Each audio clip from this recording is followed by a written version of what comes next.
What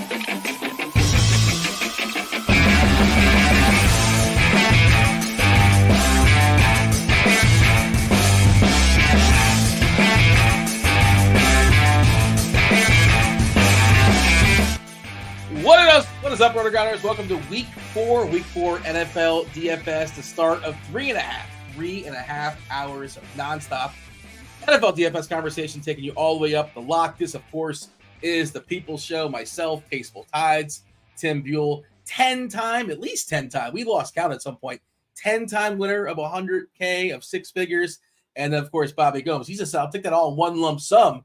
Bobby Gomes with the fresh fade narrative. That's not even a fade, just a fresh, I don't know, what are we calling that? Just like take it all off the top. What's up, Bobby? Beautiful haircut this morning. Happy Sunday. Former $1 million winner Bobby Gomes. And he's got the Dunkin' as well. Is that Dunkin'? I don't know what. I just saw you drinking that. It's Dunkin', yes. It's Dunkin', Dean. I just assumed. Only Dunkin'. I assumed you could throw a rock and there's a Dunkin' right around your. There isn't actually. I have to drive to South Boston to get coffee, which is kind of out of the way. That sounds horrible. First world problems. Yeah. How do you do it, Bobby? How do you manage? It's tough stuff, you know. You gotta push through though. That's what we're gonna be doing on this awful slate. We'll be pushing through because I know you're gonna love it with all these median projections that you can just look. Oh, this guy could be on my cash game team. This guy, you know what I mean. But it's just like not a ton of ceiling stuff today. I don't think the scores are gonna be very high. So lots of injuries out there. Here's the guys that are expected to play. Kamara, Olave expected to play. Deontay Johnson, I think he had a groin. He should be good to go. Bo Tempe, running back, should be good to go. I want to say Rachaad White, he had the fish. He wasn't feeling particularly well. He should be fine. San Fran getting two of their big pieces back. Of course, still no CMC, but George Kittle is back. Debo is back. We're expecting Love to play for Green Bay. Herbert should be theoretically playing for the Chargers. Philly is still struggling. Their top two receivers, no Devontae Smith, no A.J. Brown. A couple big tight ends are out. Evan Ingram's still out. He did not play last week. Last week, Trey McBride got concussed. He's not playing football. Tank Dell, sorry about that, Bobby. I know he's one of your guys. No Tank Dell today. Devontae Adams is out as well. Austin Eckler, I think that was a concussion also. The one that we don't really know, I might have missed something, but Joe Mixon. Joe Mixon is currently, questionable, up in the air. Actives, of course, drop it. 11:30 on the East Coast, an hour and a half before the game. At least for the 1 o'clock games. And there's, 4 or 5. I think there's 4 late games. But, yeah. By the way, Bobby, you said you hate this slate. Tim is kind of meh on the slate. I don't love it either, but it's just super wide open. And you really think I woke up and said, man, you know what I can't wait to do today? Is just jam Najee Harris into my lineups because Jalen Warren is out too. I'm not enthused about that. Nobody wants to play Najee Harris, but he probably touches the ball like 24 times today. So, you probably should play him, at least to some degree. Tim, you want to give me your thoughts as far as the slate today? By the way, the biggest contest going down today, it's not in DraftKings, it's not in FanDuel. It's on ESPN Fantasy, where Tim Buell, TastefulTides, takes on my Gray Sports Almanac. We're both 3-0. So it's somebody's going to no longer be undefeated after today, Tim. So good luck. I wish you the best of luck. Lucky you get two of my best players are injured. I knew you were going to say that. The excuses are going to start even before the matchup started. He loves it. He loves it. He loves making the excuses. Already with the excuses. Already with the there was no excuse. I'm just setting the table. Set the table. I'm just spitting facts. You're setting the table for your excuses. What? There's no excuse. Next man up. That's the motto of my team. That's just how that goes. This is a matchup of like the two cash game giants on an ESPN fantasy league. I'm not making any excuses. I will tip the cap either way. If Tim wins, I will, tip the cap and we'll move on. It's okay. You want to pick on my team that's injured? That's fine. That's you do you. But speaking of cash games, by the way, there's some cash game questions in chat. You're kind of our default guy here, Tim, as far as cash. I guess we'll get to that in a second. I do want to get the screenshot first, then we'll talk a little bit of cash. What is your overview, Tim, as far as this slate? Two big games, I guess you can say, as far as like fantasy wise. It's weird to say that because Carolina is involved, but like Carolina all of a sudden looks interesting. If you run if you run optimal stuff, like you're getting Deontay Johnson, you're getting Chuba Hubbard in your lineups, which, I don't know how comfortable it is to play them both, but I certainly understand why. Cincinnati defense looks pretty rough, 47 total amongst those two teams. And then the later game, Arizona and Washington, we're looking at close to a 50 total, probably two of the best quarterbacks on the board to consider as well. Kyler Murray, and then young Kyler Murray that can also throw the ball probably better than Murray and Daniels. So probably a big starting point for a lot of people today when it comes to building their lineups. How do you see it, Tim? Neither one of you guys love this slate, but we're going to talk it out. I think we're going to figure out some players we like a little bit more, maybe like a little bit less for the next hour and 25 minutes. What do you got, Tim? Give me the old screenshot. Yeah, I mean, I think Bobby said, something about, there's going to be some like really, really low scores. Like, I think the opposite. I think scoring today is going to be like really sky high because there's so many good plays. Like I'm having a really hard time even like setting a shell cash game lineup because there's so many strong plays, so many good matchups with some injuries that guys can take advantage of. So like mainly like, a guy like Brian Robinson Jr. In one of the best game environments of the entire day.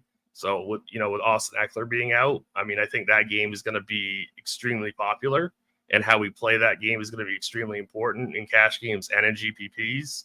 So, I mean, I think that game is obviously one that is definitely one that we're going to have to talk about quite a bit. Then, like you mentioned, Dean, that Carolina-Cincinnati game, I think there's some really, really, I mean, it's just weird because I didn't think that I'd be talking about Carolina Panthers in week 4. And, there's two really, really strong medium projection plays in that game with Deontay Johnson and Chuba Hubbard. So, I mean, and then we have great bringbacks on the other side. So it's like that game, I think, is fantastic. And like, I hate Justin Fields, but I'm really considering playing him in cash games because that's a really, really good spot for the Steelers. I think it's going to be, a little bit of leverage off of Najee Harris, who's projecting really well, who I don't really want to play, but I certainly wouldn't fault anybody. That's a game that we're going to need to discuss quite a bit because the Steelers, again, not a team I was thinking about talking about in week 4, but here we are. So I think the Steelers are in a really good spot. And then I think we have to talk about the Rams-Bears game, which I don't think is going to be super chalky, but I think there's pieces of that game that are going to be very, very important for any format that you're playing in. Do we get a 3-for-1 deal on haircuts? Do we all get a haircut? Of course, Bobby did. I got one about a week ago or so. Tim, is this a new haircut for you in the last week or so? Did we get a 3-for-1 deal? A little over a week ago, I think. All right. Well, close enough. I think he was making it funny, Dean. I think he was making it funny. That's what. Well, I mean, 2 of the 3 were right there, but I wasn't. Tim was on the fence. So I wasn't sure. Maybe I'm just not as perceptive. Maybe Tim did get a haircut. I just didn't realize, but I guess he did not. Chat, hit that. Do participate, chat. It makes the show more fun. Try to be on, task. Like if we're talking cash games, try to ask those cash game questions. If we're talking wide receivers, try to fire off your wide receivers. Also hit that like button. Do subscribe. Do not go anywhere because, again, 3.5 hours until kickoff. We're going to have tons and tons of content. We turn it over to Erik, Neil, SquirrelPatrol around 11 o'clock or so. Then Will, TheLuuch, Kristi come in around 12:10ish for crunch time. They take you home all the way up to 1. Bobby, give me this screenshot. How are you seeing? I know you don't love this slate. You're certainly going to play this slate. We're all playing with the same pieces. It doesn't sound like you want to play Najee Harris. You don't like just not a fun play for sure, and I understand why. Like on the turf, going to be some pretty good pace there as well in Pittsburgh. So I don't want to play Pittsburgh, and I'm with Tim as well. I don't really want to play Fields, but I think he can. I don't think it's the worst idea. Eventually he's going to break one. I think he hasn't done that just yet this season, but that's still in the repertoire. But Bobby, how you seeing? How you separating yourself today? Are you just crossing out some games? There's some games like there's 12, but a couple of them are just like, really? Are we going to play anybody this game outside of maybe defense? How are you handling that? So basically, for me, like at least at the running back position, it looks like there's a lot of ownership. A lot of guys there's a lot of opportunity costs, I would say, at the running back position, especially a lot of guys that are really priced pretty efficiently, and then they have good median projections. So guys like Najee Harris, I think I'm going to take a strong stand against as chalk. I like Fields. I like to pair him with Pickens. I think Pickens is an interesting route if everyone's going to play Najee, play the passing game. Colts don't have the greatest secondary. I think it's a good spot for Pickens. So like Fields, Fields, I think is perfectly fine for cash. For me, I'm waiting on do we get Jair Alexander news? Cannot confirm or deny. I will hit the Google and see. But yeah. You like your wide receiver cornerback matchups, right? Yeah, I'm waiting. I want to get some Jefferson if Jair's out. I think you could play Jefferson anyways, but I think that's late news that will probably go overlooked. A lot of people are going to go up to Chase, Nico. I think those guys are fine plays. Like definitely going to have them in my pool, but waiting to figure out the Jefferson situation. I like the Jaden Reed run back in that game. I think the majority of my teams currently have Aaron Jones and Jaden Reed like correlated. But then that would open it up to Jefferson. I think that opens up Darnold a little bit. So I'm interested to see like kind of where all this news breaks. And yeah, I don't think it's going to be the highest scoring slate. I have a different opinion than Tim. I am checking the Google. I'm on Twitter. I'm trying to see if we get anything as far as Alexander. But like you said, like, you're not going to like not play. You're not going to play Jefferson because Alexander is actually in. But I guess you think his ceiling is like a tick or two higher if Alexander is out. But we'll see if we get news on that. All right.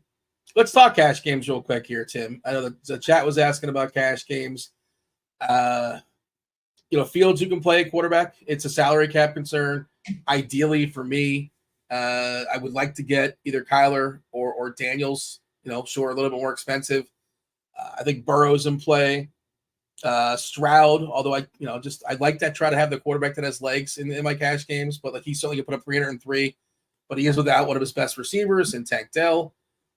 Tim, how are you handling quarterback and just overall cash game build? I think it's a 3 running back week as well. I think we should say that's also. Is that pretty clear?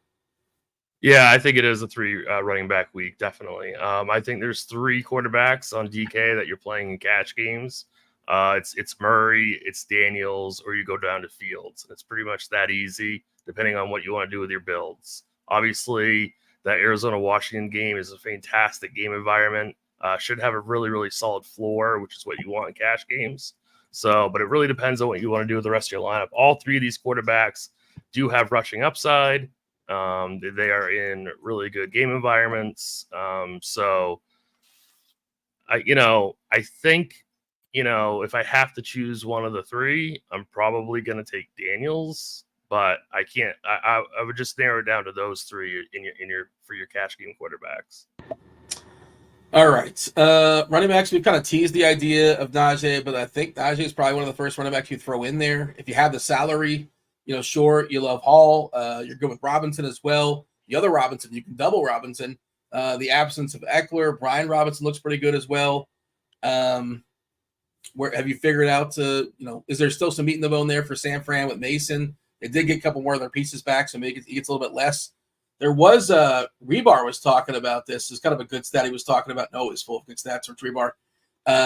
How much the running game is weakened in the absence of Kittle. Like Kittle, we think of what a great player he is, of course, but he's also a great blocker.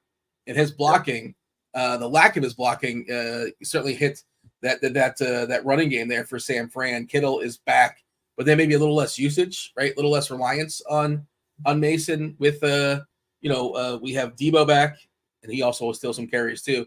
And then we have Kittle as well. So those are some of the running backs I think that are in the conversation. Chuba Hubbard is another one we kind of threw out there. Have you settled on these are my 3, or it's like 3 of these 5, and it's a bunch of moving pieces based upon the other decisions you make?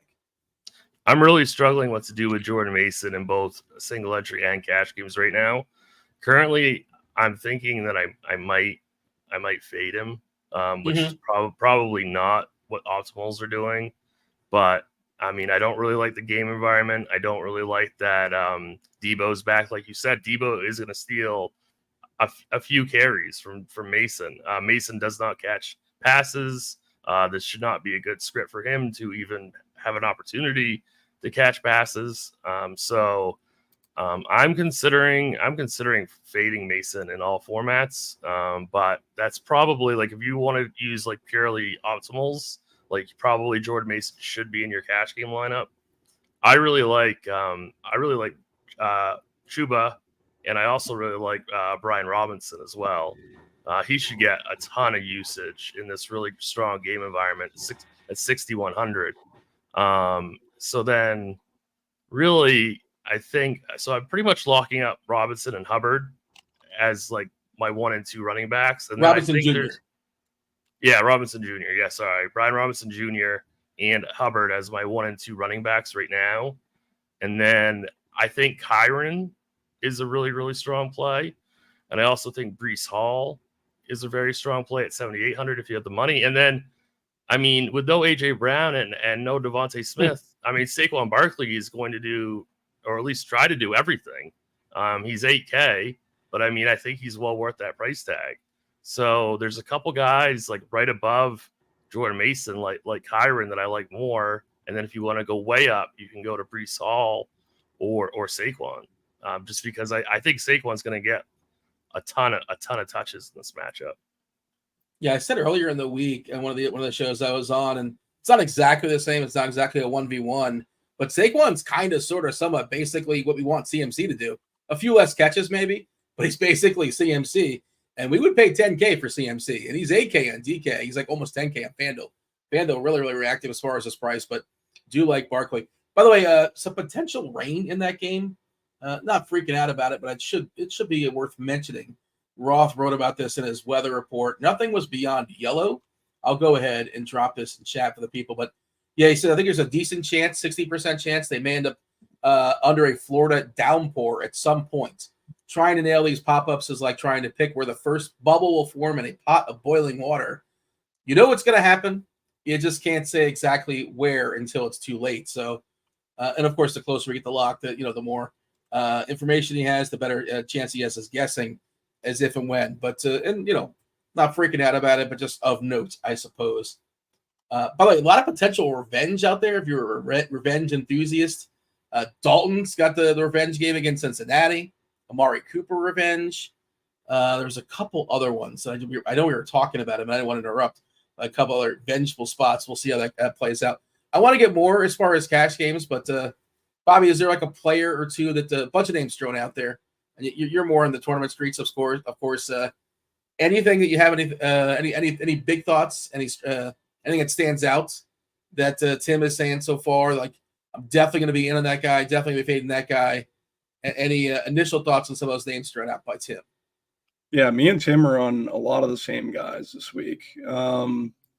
He talked about Chuba and Brian Robinson. Like, I would much rather play those guys than Mason and Najee Harris in tournaments, which might mean when we flip the cards over, they're going to be higher owned, but I just think they're good plays. I think they're both in situations where they're not game script dependent. They both catch passes. And so if they fall behind or they're playing from behind, they're not totally out of basically accruing you fantasy points. Breece Hall and Kyren, I think, are phenomenal plays. Saquon is another play that I think is fantastic. I see myself, like, I don't know where Bijan. I know Bijan was projecting well earlier in the week. I'm kind of off Bijan. I think I'd be under on Mason. I'm going to be under on Harris. James Conner, I'm going to have a little bit of in tournaments. I think he's interesting, especially in that pace-up game. I think both of those team totals moved 2 points since the Open, Arizona and Washington. So I think that's a game you want to target. Yeah, everything. I'm pretty much in agreement with Tim with pretty much everything. I do love the Connor play, which is just, I don't know, kind of sort of somewhat leverage, right? We'll discuss when it comes to ownership later on. I was looking at the ownership stuff now, and the closer we get, the more refined it becomes. I was surprised to see Mason be the most popular, player on the board projection-wise on DK at 33%. Taking on your Patriots here, Bobby. Of course, it sets up great. You love a running back that's a big home favorite. Doesn't catch passes. Is New England going to push back? It's that kind of it's that sort of thing where like you want the other team to hang around, but not too much, but just enough to keep Mason, in the game. What are they, 10-point favorites right now? Do you have a read in that game as far as the Patriots? I know you like their defense sometimes. Are you still a fan of their defense? Is this going to be like a 24-10, just kind of a snoozer? What are you anticipating? I think it could be a snoozer. Like I think they probably get blown out. 24-10 is probably like a good score. They're going to lose by 14. Yeah, their defense is fine. They've been kind of a pass funnel through the first 3 weeks. So I think a guy like Ayuk or Debo, I think they're interesting. I think Kittle is probably the best tournament play, and I think Squirrel wrote up Kittle as well. So that's something that I find I always give it the Squirrel boost when I see that. So my issue would be that I just don't think New England's really going to push back. The only run back option I could see from the New England side would be like Hunter Henry. Yeah. Everyone else is just like I have very little interest in. The assumption is here, Bobby, not to cut you off. The assumption is like the setup is New England gets waxed here. They lose again. And they're set up to lose. And this is the swap, right? This is Brissett's last game. And they bring in May. That's what everybody's assuming is going to happen here. Who do they play next week? I think they either have a bye. I think it might be a bye. So it kind of sets up. No, they have a bye week 14. Oh, then never mind. So maybe it's like, I don't remember now. They need to like start him versus a team that has no pass rush because their offensive line is probably the worst in the league. Miami at home. I'd probably wait, to be honest. But this is what because they're playing, obviously just getting waxed by New York. They're going to be 1-3 theoretically. Now, of course, they could just go out there and win this game too. But this is just kind of like the setup. This is what I've heard from the Patriot guys. Maybe you're not the same, the same Discord as the guys that I don't think you have to rush out rookie quarterbacks to play right away. I think that's like a horrible way to set it up. As we're seeing with like Caleb Williams and all these guys, just giving him time, and when he's ready, but it's also the team around him has to be ready, and their offensive line is not ready to protect him. So, Bobby, did you talk about Zach Moss at all? Are you on him at all? I'm on him. I think I prefer him to Chase Brown. I don't love him. I think I might like him.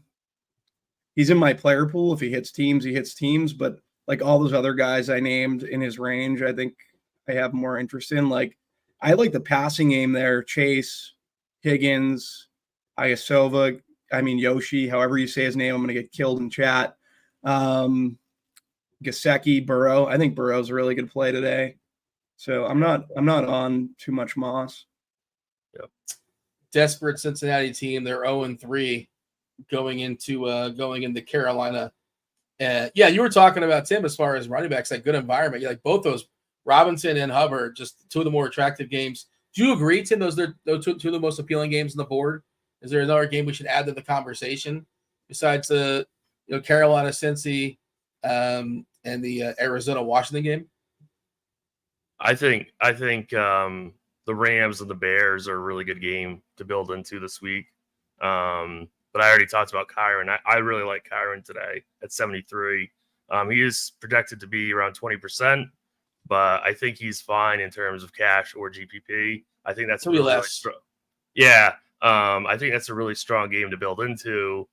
I think some other pieces that we'll talk about may go a little bit lower owns. Mainly Caleb. I don't think Caleb's going to get too much ownership in that game.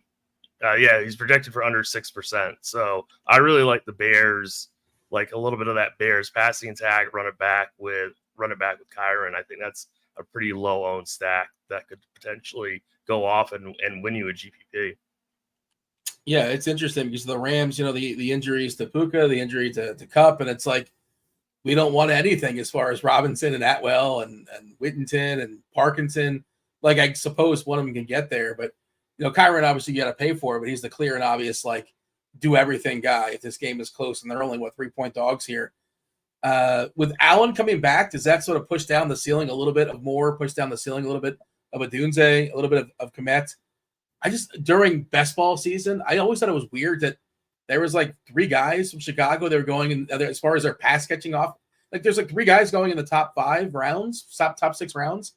That was a little strange. I wasn't sure if like that could sustain. Like somebody here has to be a bust. It's still early. We'll see. Tim, your favorite pass catcher for Caleb? It's probably more. I'm guessing it's more. You tell me. Yeah, I mean it is more certainly in a vacuum, but I think you could go back to Rome. And then I mean I bet Keenan Allen's under receiving props before the season this summer, which looks really good, but I wouldn't hate it if you wanted to take like a flyer on him. I'm sure he's going to be really, really low owned coming off an injury. So I don't mind any of those 3. Like I don't mind doing like a Chicago double with Kyren because Caleb doesn't run. So I mean you might to win a GPP you might have to go or go like Moore and Komet or something like that. Do some kind of Chicago double and then do a Kyren run back. I am seeing, you probably saw this as well, Tim. I'm guessing this is one of the reasons why you like this game. Derek Carty, shout out Derek Carty, the blitz, the game level factors, has the Bears with the second most plays. I shouldn't say second most. On the slate, the most, because the most is Detroit. Detroit, of course, playing Monday night in that doubleheader. The Bears are projected to have 67.2 plays, 67.2 plays, which is second most on the board. LA, this game is expected to be played fast, is the point I'm making, and I'm assuming, Tim, you saw that as well. Yeah, I mean, I think this is really one of the more fantasy friendly games on the entire slate, and it's not really getting much projected ownership outside of Kyren. Tim, you got a thought on that? No, I'm sorry, Bobby. You mean Bobby? Shane Waldron being the OC for this team is a big issue. Like they have all these pieces and then he can't get anyone the ball. I think Rome would probably be my favorite. They seem to have a little bit of a connection there, him and Caleb. He had a big week last week. Could have had a bigger week. I think it was you, Tim, that you said Keenan Allen, he wore a hoodie in San Diego. What's he going to do in Chicago at the beginning of the year? And that's why what's he going to wear, a fur coat? Like that's why he took his vendors. Yep. I don't love Keenan. I don't love how they're getting DJ Moore the ball. Like it would just be Rome. And it's weird because I think that I could see Caleb like throwing the ball a good bit here today. And I just have I don't have a ton of interest in kind of playing these guys. It's people are going to try to make Johnson work at 4,100. He got good coach speak. There is still 2 running backs there. So, 3 running backs. If you include Johnson getting his opportunities, and then Herbert and Swift, however much they're going to work in, like there's a lot of condensed offenses on this slate. And then this offense, I just don't know where the ball's going. My understanding is you're more the hand of the dirt guy here, Bobby. The Bears offense, the offensive line's not good. They can't run the ball, but the Rams defense isn't very good and they can't like get pressure. So like one of these things has to happen, right? Something has to give. Somebody has to look better than they're supposed to look, right? Do you think the Bears can run the ball? Can they establish it today? Yeah, they could establish it, but it's just like, is it going to be Johnson? Like, I don't think it was clear whether he would be like the lead guy. I still think those other 2 will work in. And then from there, like it'd definitely be more of the passing game. If I'm building Caleb teams. I just don't know if I'm gonna put them in my CSV when it's all said and done. So, yeah. How about Stafford? Like any interest in Stafford? Like he should be throwing too, I would imagine, right? Who would you pair him with? Yeah, I have no idea. That would be even harder for me to project in terms of I have no idea. This is what my issue is. Like, it's a tough game to like really be like, okay, this guy's gonna get the ball. We can play him. It's pace up. Yeah, it's very obscure. And you're not gonna play him solo. Like you never play Stafford solo. So no. You know, Kyron's the best play. Just play Kyron. We have Johnson and Swift projected pretty close together for what it's worth. So I know because the coach speak you're talking about. We're giving Swift 9.5 attempts, and we're giving Johnson 8.5 attempts. So I mean, we're really projecting a pretty split backfield here. What are we giving Herbert? Not much. 2.7. Yeah, there's probably some hedging going on in there, and like it's just hard to figure out. Yeah, I don't know if one might separate. Well, maybe it's just sort of like the pace of the game, or who's ever looking better, however that goes. The hot hand. There you go. That's the term I was trying to find. Hey, before we circle back and talk quarterbacks, I did want to get Tim your thoughts when it comes to cash game. Let's finish the cash game conversation. Receivers, cash game receivers, and then we'll touch on tight ends as well. The tight end cash games it might be kind of gross, but I think Deontay Johnson probably is one of the first receivers you're throwing in your cash games. If you have the salary, Nico looks spectacular. Godwin hasn't let us down all season long, playing a bunch in the slot. Rashee Rice, another guy, has not let us down. He's looked spectacular. Who's in your pool, Tim, as far as cash game receivers? And then I think we have a couple cheap guys, sort of cheap guys, one cheaper than the other, if we need it to save some salary. And I'm curious what path you're going to take. So I think Nico Collins is 100% should be in your cash game lineup today. I don't think that should be much of a debate. No Tank Dell, really good matchup against Jacksonville. So 7.2 Nico Collins is definitely a cash game play. And then, obviously we have to have like the Jamar Chase, Marvin Harrison Jr., Rashee Rice conversation. All three of those guys are absolutely fantastic plays today. Probably could only choose one more after that. So really to have one of those three plus Collins in your cash game.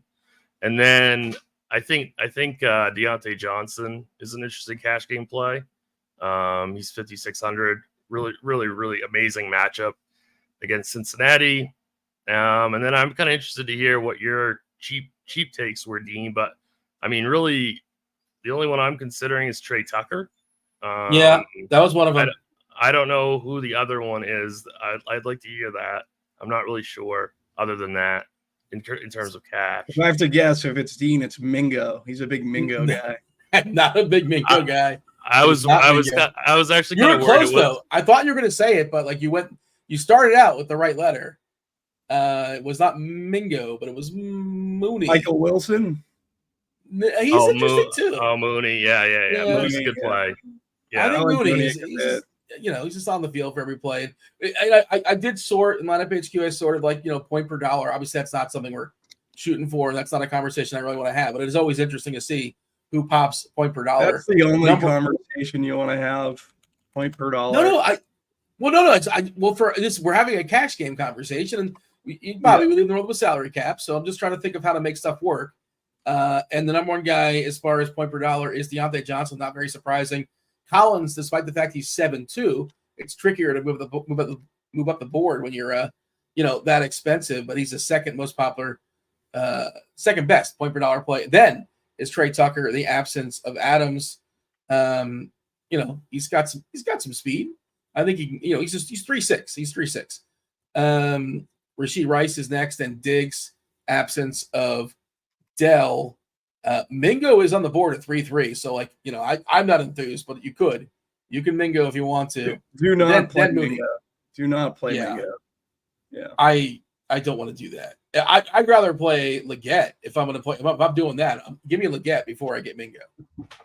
Michael Prop, you're asking a great question about Jaden Daniels and if we want to stack with him or just play him naked. One of my favorite cheap receivers is Noah Brown to play with Jaden Daniels.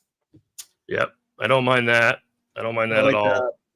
I also don't mind some of these Arizona cheap receivers like Michael Wilson or Greg Dortch to get some kind of cheap exposure to Kyler. So I mean, there are some of these cheap options in this really fantastic game environment. Looks like Wilson is getting a little bit of steam, and Dortch around 11% owned each. So getting a little bit of steam there. Mooney's going lower owned than those guys, so Mooney actually may end up being the pivot over this much more popular Arizona-Washington game. So yeah, I hadn't really thought about Mooney in cash games, Dean, but I don't think that's bad. I just think that you should be playing two of the 7K guys, and so I may be forced to go below Mooney. So I may be forced Tucker. To play Tucker, right. Yeah. But I don't think Mooney's bad at all. Yeah. And a different way to build your Arizona stacks. If you can't get the Harrison, obviously, ideally, if you have all the salary in the world, you want Harrison, but Wilson, Dortch are in play. And then we'll talk about Elijah Higgins, who's one of the more popular tight ends today. Do you want to touch on that as far as tight end, Tim? And then I want to circle back and talk about some quarterbacks. Just want to knock out the cash game stuff. Do you have it settled as far as who your cash game tight end is? Obviously, I think you'd want Bowers if you have the salary for Bowers. We saw. Well, I kind of think you want Goddard if you have the salary. Yes. I was getting to that. I was going to mention Goddard is the most expensive tight end on FanDuel. FanDuel is really, really reactive as far as raising prices if you had a good week previously. Dropping them, not so much. I like when you raise and drop prices, but they never drop the prices at the same steam. DK as well. Like Mike Evans has done nothing this year, and his price is still exorbitant.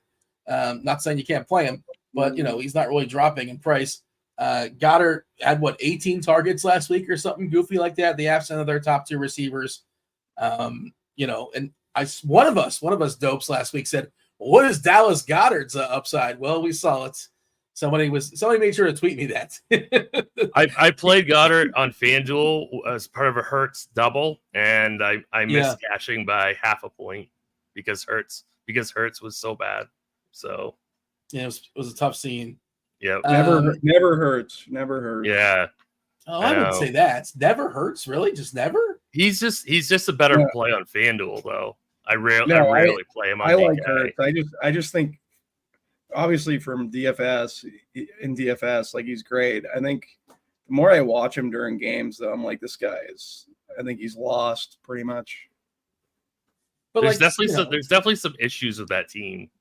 Yeah, that I think are internal. But it might have carried over from last year. There's some stuff going on last year that I don't know if it was ever really settled. Right. But who knows? It does. Do we really think he's a good quarterback at the end of the day?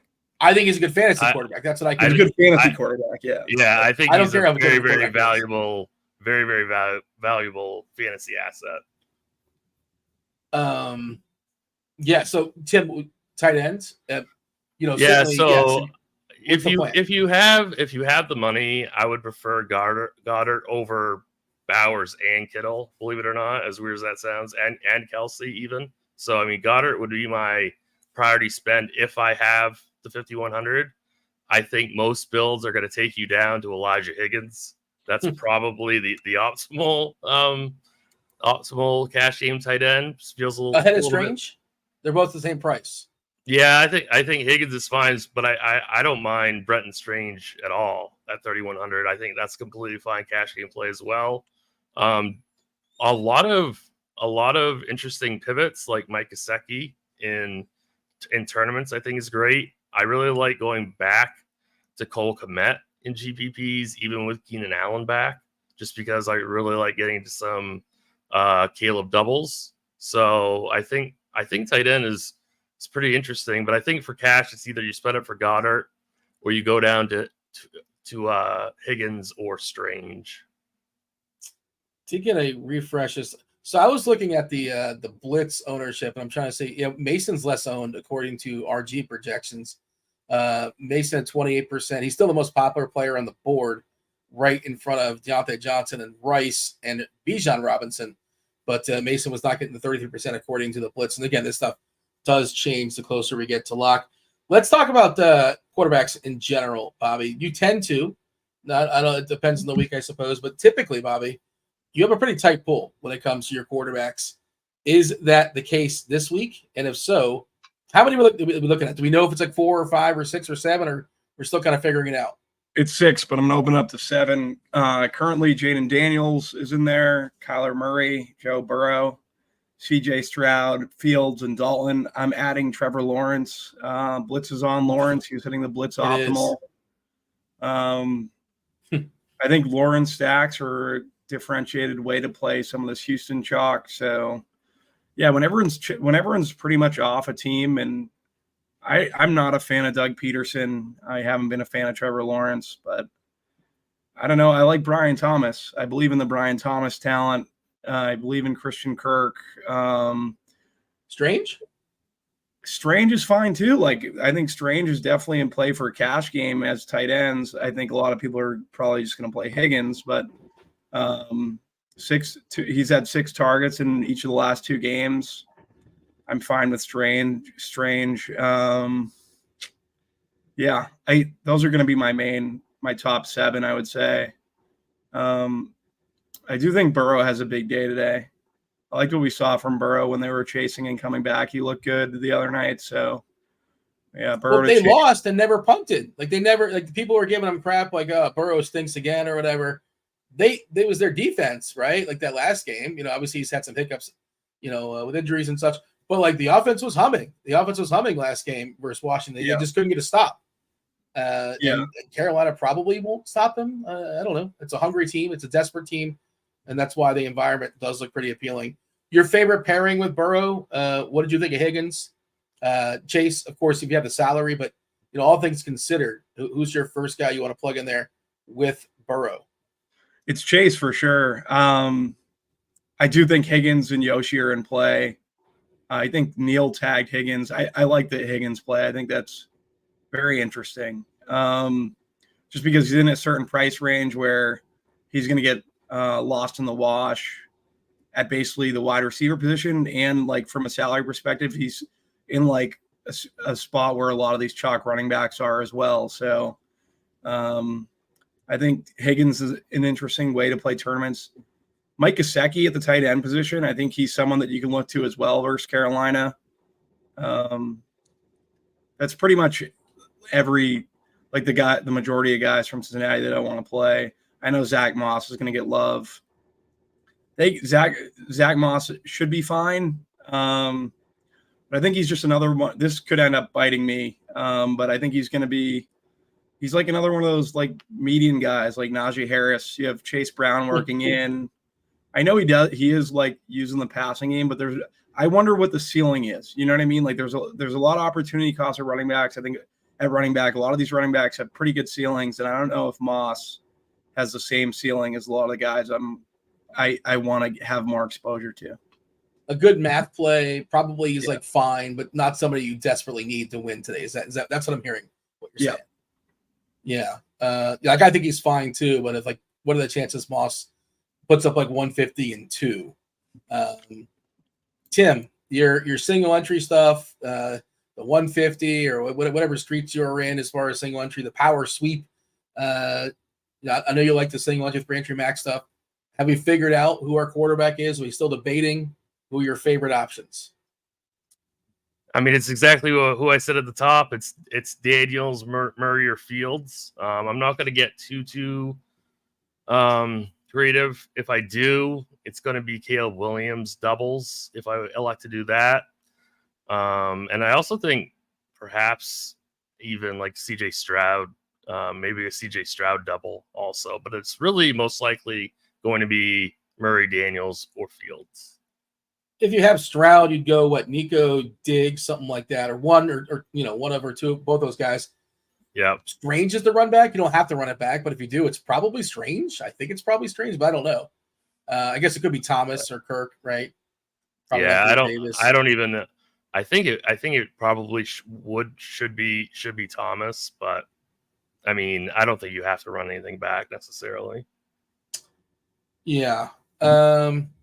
All right. Anything else you want to say? I guess we're kind of done with. I'm seeing people in chat asking about Deshaun Watson. I'm certainly not getting there. I do have some Cooper. There's a little revenge Cooper. I think Cooper's fine, but I don't think my lineup's still not made yet, but almost definitely I'm not playing any Deshaun Watson. But they're asking about if Mixon is out. We don't know. He's basically the biggest questionable right now on this slate. What is Akers' price? Do we want to go back there to Akers? I didn't check because running back is so strong, and I don't really know if I want Akers. He's 5.3 on DK, which is not even really that much different than. Yeah, I guess we'll figure it out, and a projection will come in. And it seems I'm on Twitter, and it seems the Twitter doctors are suggesting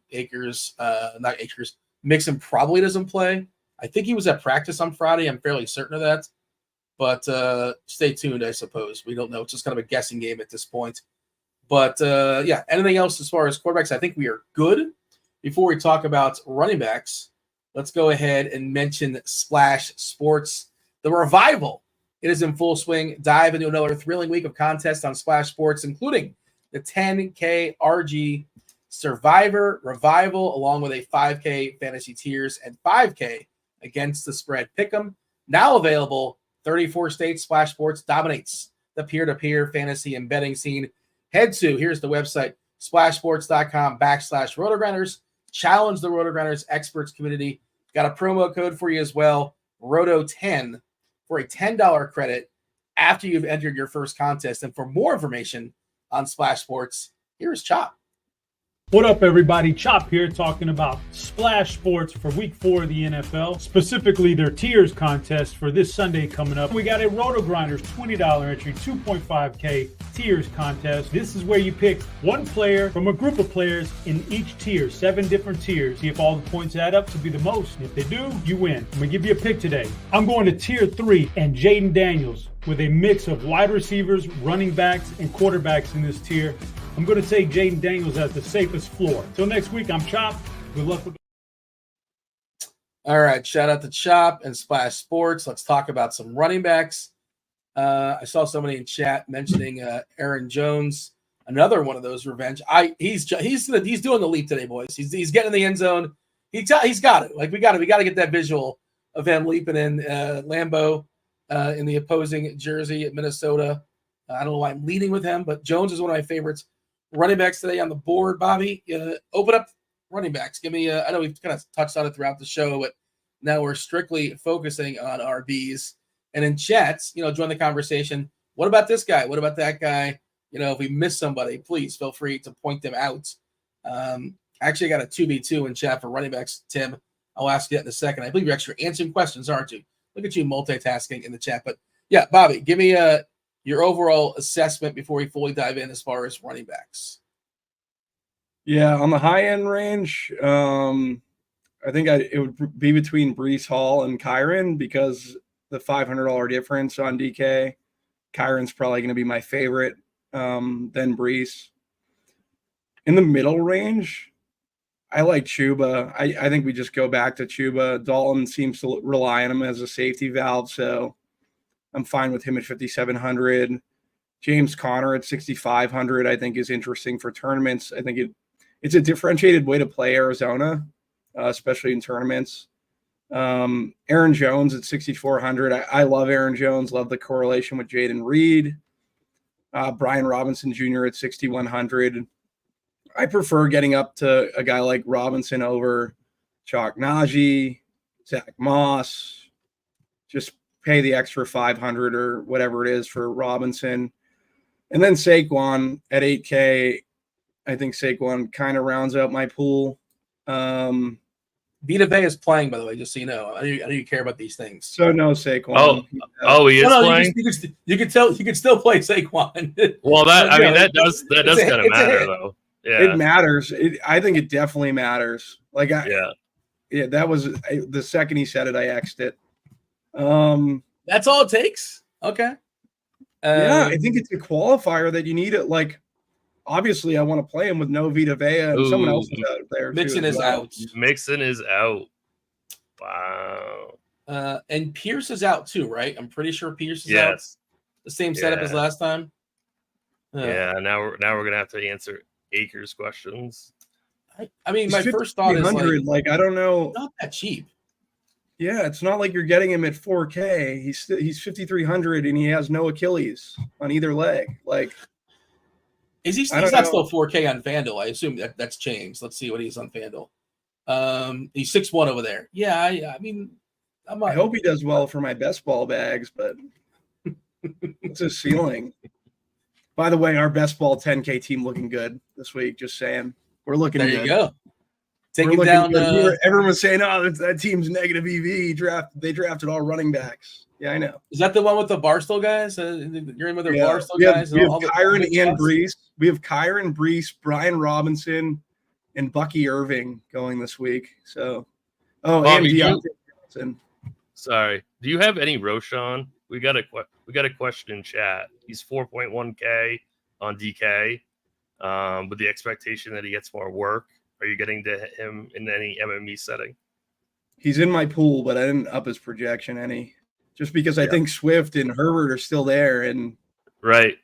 There's nothing that I love. Like, I think Bucky Irving's an interesting pivot off of, like, if he's get the full bill of health at 5,300, if people are going to go to Akers, like, just play Bucky. Well, there was the coach speak, and they basically said he's going to get more work, and he's clearly outplayed White. White was ill yesterday too with the fish. Apparently he's fine now. Bucky was also dealing with something too. But yeah, I think it's an interesting flyer. You're betting on, do we trust the coach speak there? And you watch not watch the film, but you watch the game, and Bucky seems to be clearly outplaying White as well. Yes, we also have Bucky on that team. So look at you. Yeah, you're gonna take that down. I hope so. The best ball drafter in the world through 4 weeks. Yeah, best in the world. You got to take your victory laps whenever you can in best ball. Yeah, through 4 weeks. You got to pick your spots. Hey Tim, can we help out Dominique in chat? I assume this is a season-long question because they're asking about Pollard, who plays against the Dolphins on Monday night. Dobbins or Pollard, with a lot of question marks. Tim, you have a lean amongst those two? Kirkwood's the season-long guy. 5 minutes before. No, Dean is the season-long guy. I'm kind of season-long guy for the record. Yeah, Dean is Dean drafted Kirkwood's team. It's a pretty good team. We did all right. Well, what's the answer for this question then? I don't know. I don't know. I've not put a lot of thought into the Tennessee-Miami game. I would say that if it's a PPR league, I'd go Pollard, but that's just my lean. I'd go Pollard too. Yeah, I would take Pollard as well. Yeah. Also, you always have an out. You always got a chance because it's Monday night, right? You're never officially out. It's like, oh, I'm still live. I still have Pollard. So you have extended life. 2v2 here for cash, Tim. A 2v2 for cash from Brendan in chat. DK cash. Aaron Jones and all his revenge, and Hubbard and Jones against Akers and Mason. And yeah, this is I think it's Hubbard and Jones and not that close, but maybe I just don't like Akers. Yeah, it's probably Hubbard and Jones. That's kind of where I'm at. Ownership wise, by the way, we'll get a new batch once the Akers stuff comes in. Again, Tim, we have Mason kind of in its own number at 28%, which I don't totally get. Like, I understand the setup. And by the way, Mason, much more expensive on FanDuel. Easier to get on DK, should note that. But 28%, Tim, for Mason. Then it's really flat, right? Bijan Robinson, 22%. Breece Hall, 21%. Najee, 21. Kyron, 20. Hubbard, 19. Aaron Jones, 17. Brian Robinson, 16. It's really just dealer's choice, man. Whatever you like. They're all pretty good. We don't have any clear indicators as far as who's going to be more owned than the other. They're all kind of in the same tier, basically. The break is after Connor, right? I didn't run them all down. Jones, 16%. Robinson at 16. That's Robinson Jr. Moss, 14. Connor, 13. Then 5 percentage points down to Barkley at 8. So, again, if he's not going to get played because of the Veda thing, like, you could certainly play. He's in my pool. It's not hard to get over the field, but I understand that that's not ideal. Vita Vea is a big boy and it's hard to get past. We actually already have the Akers thing in here, don't we? I guess we anticipated that. Let's see. Let me give it a refresh because he's only getting like 4 points, but 6 percentage points. So it felt like they were trying to bake that in. We'll get a better number later, I suppose. But Tim, do you have any separators here? Like, I think, again, just like, what do you like? What game stack are you building? That kind of thing. They're asking about Hunt in Kansas City. That just seems totally unnecessary. No, that's there's no reason to speculate on that. It's totally unnecessary. Yeah. I would say on FanDuel, you have I think it's playable. You can consider Steele on FanDuel because he's 5'8" over there. So I don't hate him over there, but the Hunt thing just seems totally unnecessary. P. Ryan is still lurking. But, yeah, Tim, your thoughts as far as running backs in general, is it just sort of like whatever game stack you're working with? Who's sticking out for you? Well, Brian Robinson Jr., I think from like a points per dollar aspect is my favorite running back on the entire slate. I also think he is a way to get unique with your Daniels stack, like playing Daniels and Robinson Jr. together is not going to be a very owned combination. So I like that quite a bit. I think in terms of like safety and obviously has a ceiling as well. And he's going to be popular is Chuba Hubbard, and he's only 5,700.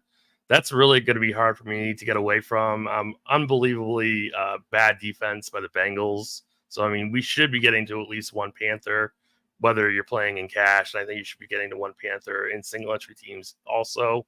And then if I'm looking to go higher, it's Kyren Williams for me, because I really like some of the bringbacks on the Bears, mainly through their passing game. So Kyren is one of my favorite backs.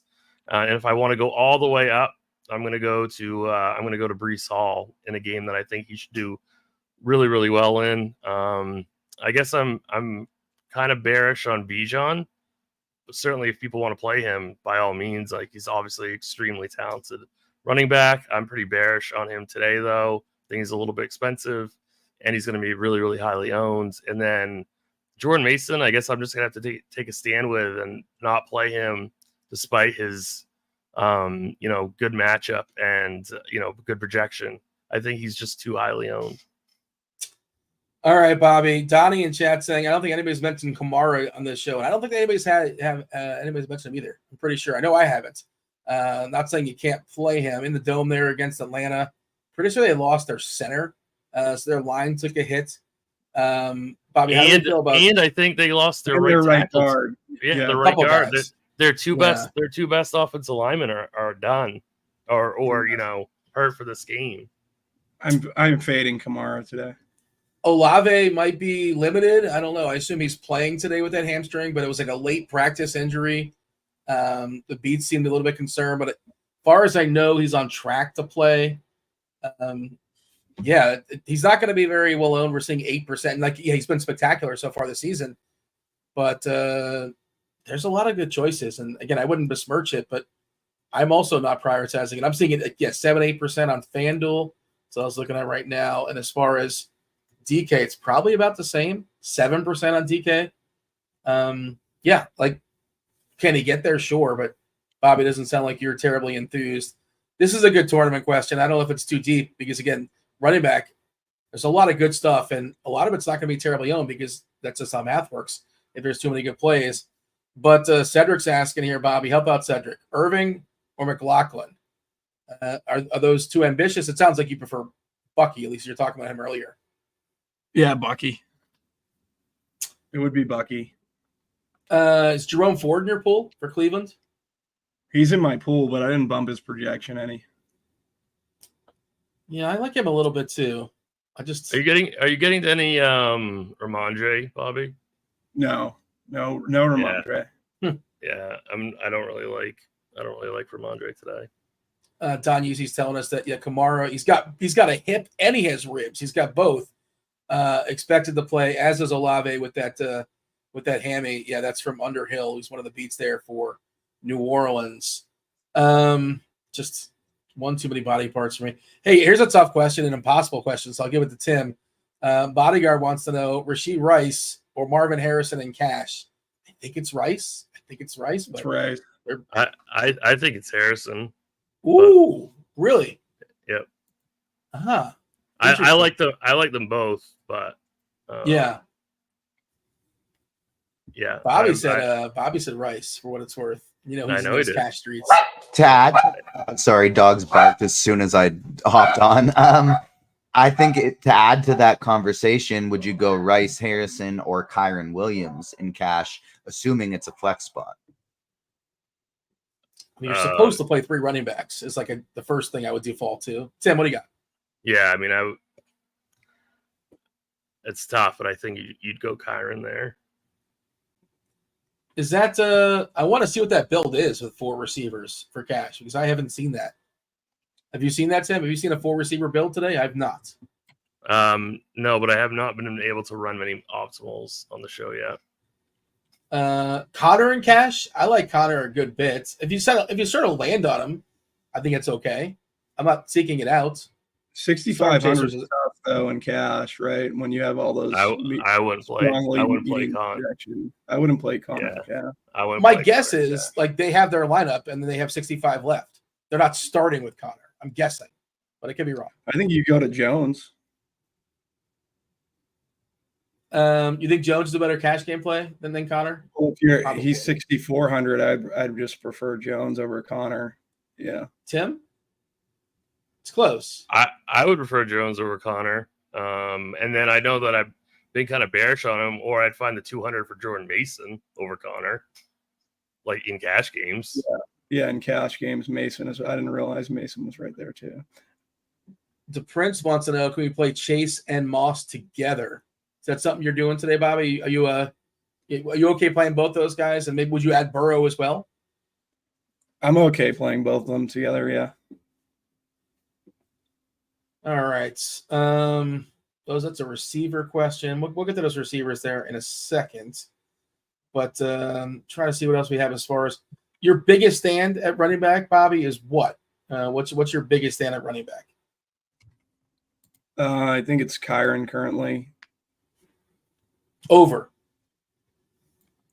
What do you mean? What are you saying? Like the biggest stand as far as like I'm not playing this guy that's 33% owned. Like if you X out Mason, that's a big stand, but it's under.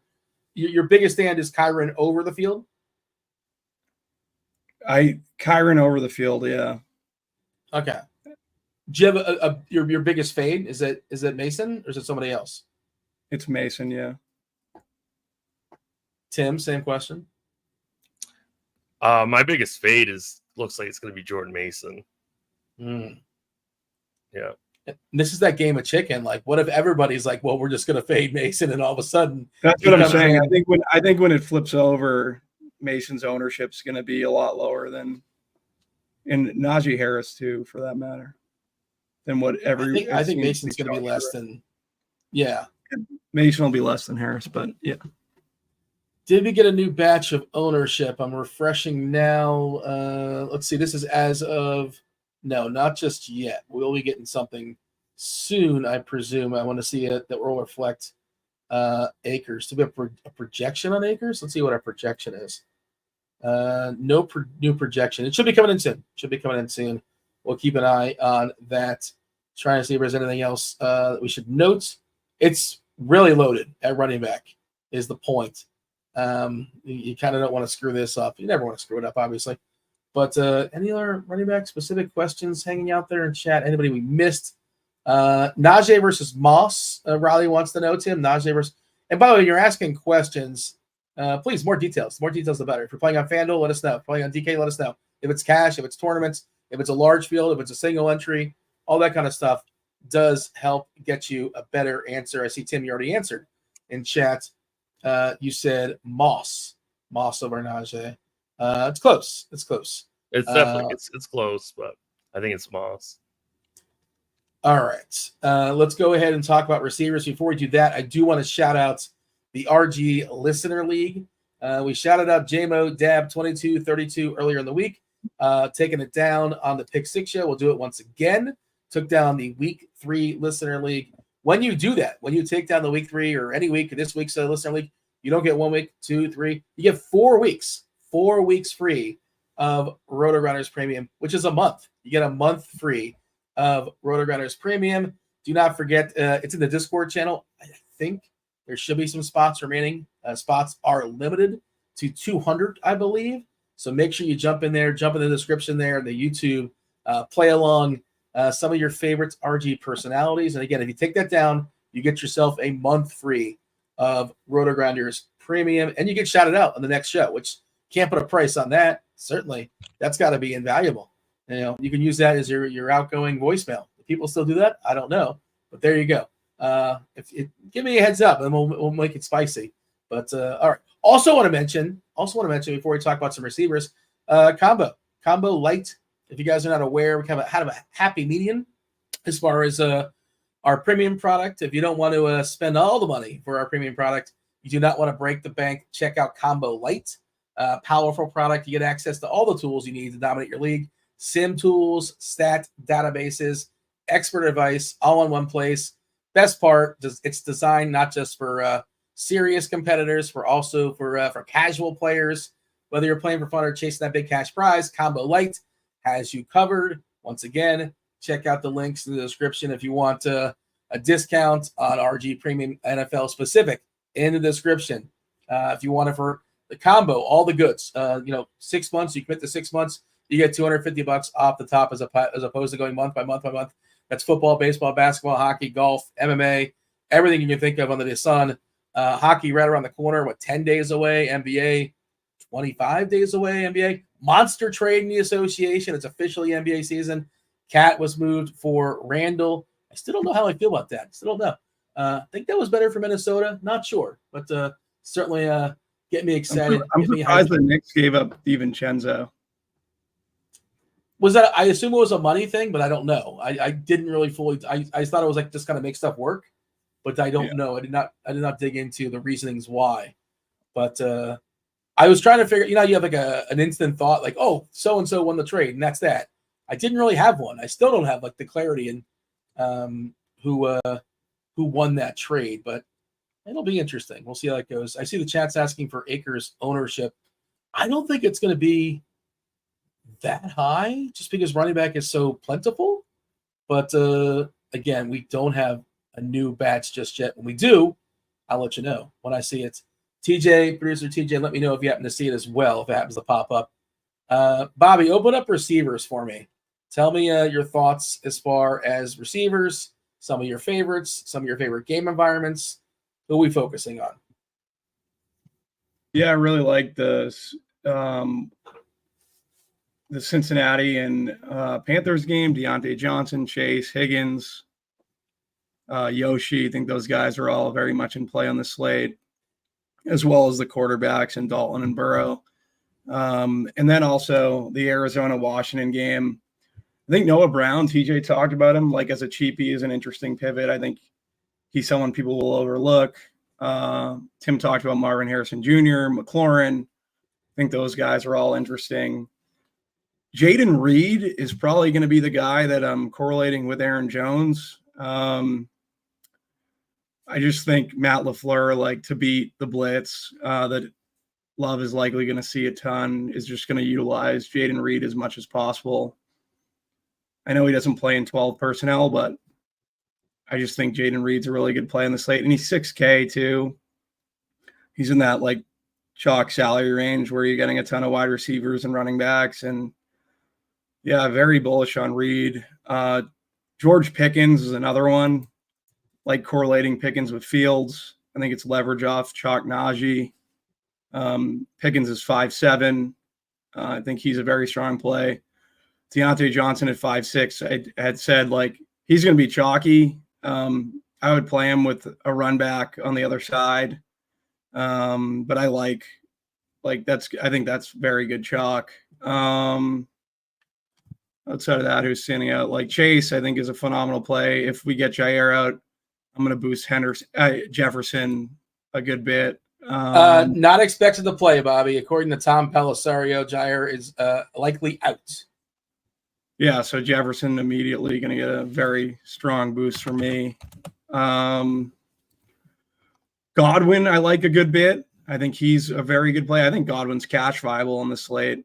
And then also just like Brian Thomas, I think people are down on the Jags will probably play a bunch of Houston D. Houston's D is very, very bad. And they get beat deep. And I think Brian Thomas is about to come into his own in this league. So he's someone I'm going to be over on. I think you could throw Kirk in the mix as well. I do like Lawrence. Like the whole industry's off the Jags. Pretty much everyone's off the Jags. And I think this might be the time to kind of play some Jags this week. Steph Diggs, I think, is a quality run back as well. Nico Collins, I think, is probably your first receiver in cash games. I do worry about the hammy. Like I never liked that with a wide receiver, but Nico Collins is a beast. Yeah, that's pretty much receiver. Your favorite cheapie, Bobby, before we turn over to Tim, maybe 4K or less or in the 4K area. I know we threw out Tucker earlier. We were talking about. We mentioned the dude for Atlanta, Mooney. Do you have you were giving me a hard time about that. Would you have a different salary cap to play with? No, I was giving you a hard time about Mingo. I like Mooney. I like Tucker. I think they're fine. Yeah, Mingo I was giving you a hard time about. Yeah, why would you assume I like Mingo? Like, what a weird thing to throw at me. I haven't played Mingo since like 1972. I just know how you read, like, you're all up in the optimals. At least Mingo was showing up in optimals earlier. I don't like that. Yeah. Like we saw Elijah Moore hitting some stuff. Like I don't remember how he did, but like there's no come on. I'm not playing that nonsense. Yeah, who's like the guy that's like 4K that you're actually playing? Like the cheapest receiver. Do you have Tucker in the pool? I assume you have some Tucker. I have Tucker, Noah Brown. How much is Brown? About the same as Tucker? He's 3.8. Okay. Like he's worked his way, it looks like, to wide receiver too. Like not a lot of players that pass up, right? De'Ami Brown, Zacchaeus, McCaffrey. You know, it's not a very tough line to pass necessarily, but it looks like he's the second receiver now. Michael Wilson, I think he'd be my favorite of that one. Him and George. Yeah, I like Wilson quite a bit. Yeah, I think he makes a good bit of sense. Yeah, that's pretty much it. Jalen Naylor, I think I'm going to bump a little bit. I don't think many people are going to play Naylor anyways, but. Well, wait, why? Yeah, because what's his name is back. He's got to fall back, right? I'm surprised you're on Naylor. We're getting Madison back today. Not. Well, they're getting Addison back. Oh, I didn't know that. Yeah. I think you're supposed to push back Naylor. Yeah, I'm not. I'm pretty sure he's like officially. He's been announced. Yeah, I think he's off the injury report altogether. So, all right. That's gonna scratch him off? Yeah, I'm not gonna bump him. I'll leave him in, but I'm not gonna bump him. Tim, jump in here. Your thoughts? Oh, go ahead, Bobby. No, that's pretty much everyone. Tim, anything that Bobby said kind of stands out for you? Anything you agree with vehemently, disagree with vehemently? And I'm sure you have some players you want to bring to the table as well, as far as receivers. Yeah, I mean, nothing. I don't think I disagreed with really anything that Bobby said. I mean, Justin Jefferson, he's going to be like right around 5% owned, even with this, news that not a lot of people are going to react to. So absolutely love Jefferson because this core, like 4 guys that are in the 7K range are going to be really, really popular. I would assume like Harrison, Nico, Rice, and Chase. I'm assuming like we're not showing a lot of ownership on Harrison, but I think that's going to go up overall. Like only 9% I'm seeing right now. I bet it comes in a little bit over that. But those 4 guys I think are going to be really, really highly owned. And then, obviously Nico's the cash game guy, but, Diggs has leverage in GPPs. If you just wanted to, just kind of do like a pivot off of Collins and go to Diggs, I don't mind that. I think DJ Moore, I think is definitely going to be under 10% owned, with those Caleb stacks. I absolutely love DJ Moore. Are you reading the chat there, Tim? Because Don Yeezy says DJ Moore or Diggs on DK. So I didn't even see that. He's been putting it to me all show because of my Jordan Mason take. So I guess we're on the same page for wide receivers, though. At least, yeah, I really like Diggs quite a bit in GPP. Or more. Which one do you prefer amongst those two? You like them both? You have a preference amongst the two? It really depends on if yeah, I mean, that's the bottom line, right? Like I like them both. It really depends on who I like to pair them with. I mean, it's tough for me to answer that question. I think straight up, like in a vacuum, Diggs is probably better, but I do like them both. It's an interesting conversation. Not to derail this, Tim, but like Dortch we're seeing at 12%, Wilson we're seeing at 10%, Harrison at 9%. And that's obviously all salary, right? Because you prefer Harrison, of course. But do you think that's going to flip? I don't know, because I can see people getting cheap Kyler stacks with Dortch, Wilson, 2 of those guys, or even you bring in the tight end we'll talk about in a second, and just Hopefully Harrison is not the guy that gets everything. I don't know. I'm curious. Do you think that's going to hold, or you're suggesting that Harrison might be a little bit more popular than we're showing right now? I was surprised to see that. If he really is going to be that low owned, I'm definitely playing him in single entry, no question. So yeah, I mean, I hope he stays that low. I was surprised to see it. Obviously, I can be wrong. He could end up being that low. I thought he would get a little bit more steam than this. But yeah, I mean, he is kind of like my favorite overall play out of those, 7K guys. But Nico's probably the safest play out of all those guys. Bobby, can you rank these guys for DK tournaments? Wilson, Dortch, and Mooney for Cloud. Wilson, Dortch, and Mooney. This are the two cheap Arizona receivers, and then throw Mooney into the conversation. How would you rank those three? Wilson, Mooney, Dortch. All right. Tim, I was rudely cutting you off. I apologize. Feel free to finish your thought there as far as receivers. Anything else that you wanted to throw out there in the world? I see. I just realized we're kind of up against the clock. We have like 10 minutes to go, and I wanted to get some receivers in. And Bobby, any defensive takes, by all means, want to fire those off. But Myers, we're talking about Tucker. What about Myers? Any interest in Myers, Tim? Myers is fine, but I was just going to mention a guy at the exact same price, and that's Rashid Shaheed. After he absolutely busted everybody's lineup last week, we have kind of a banged up Olave. We're in a dome. He's going to be 2% owned. Trying to go right back to him, I think, is a really strong large field GPP play. Obviously Terry McLaurin, he's completely fine as well. I don't mind George Pickens at 5.7. And then obviously like Deontay's probably like your optimal, quote, cash game play. But I mean, I think this 5K range is pretty strong. So is this low 4. Are you getting to any Ladd, Bobby? He's in my pool, but that's about it. Like, he's in my pool. Yeah. How much is he? He's 4.8. Yeah. He's in a really forgotten like price zone, and I think it's going to be a really good game script for him. So I think he's at least interesting in large field GPPs. And then it's, we talked about Mooney. I was thinking about Alan Lazard, but like that's such a bad game script for the Jets. Like I don't think that's really good play. I think it's like Mooney, Dortch, Wilson, like we talked about. And then if you wanted to go even lower, I mean, I think Trey Tucker's actually a pretty good play in large field as well. I think he's the guy that I'm going to use for my salary stuff in the 3K range. Don't make a ton of lineups just like you, Tim, as well. All right, let's talk some tight ends.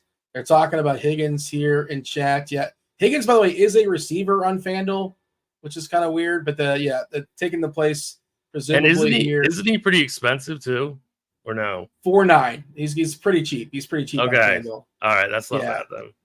Yeah, he's a pretty cheap receiver over there. I think Tucker is like 4.6, I want to say. Right. 3.6 on FanDuel. So I think Tucker is a little bit cheaper. Higgins is going to be one of the more popular tight ends to save some salary. Tight end, the position this year has been just bad. Kelsey, historically, Bobby, has done really good against this Charger team, but also he's never been this old before, 35, 36 at this point. It hasn't been great. You think this is a good game to get him going? We'll see if they want to get him going. It's a long season. Maybe he's just pacing himself.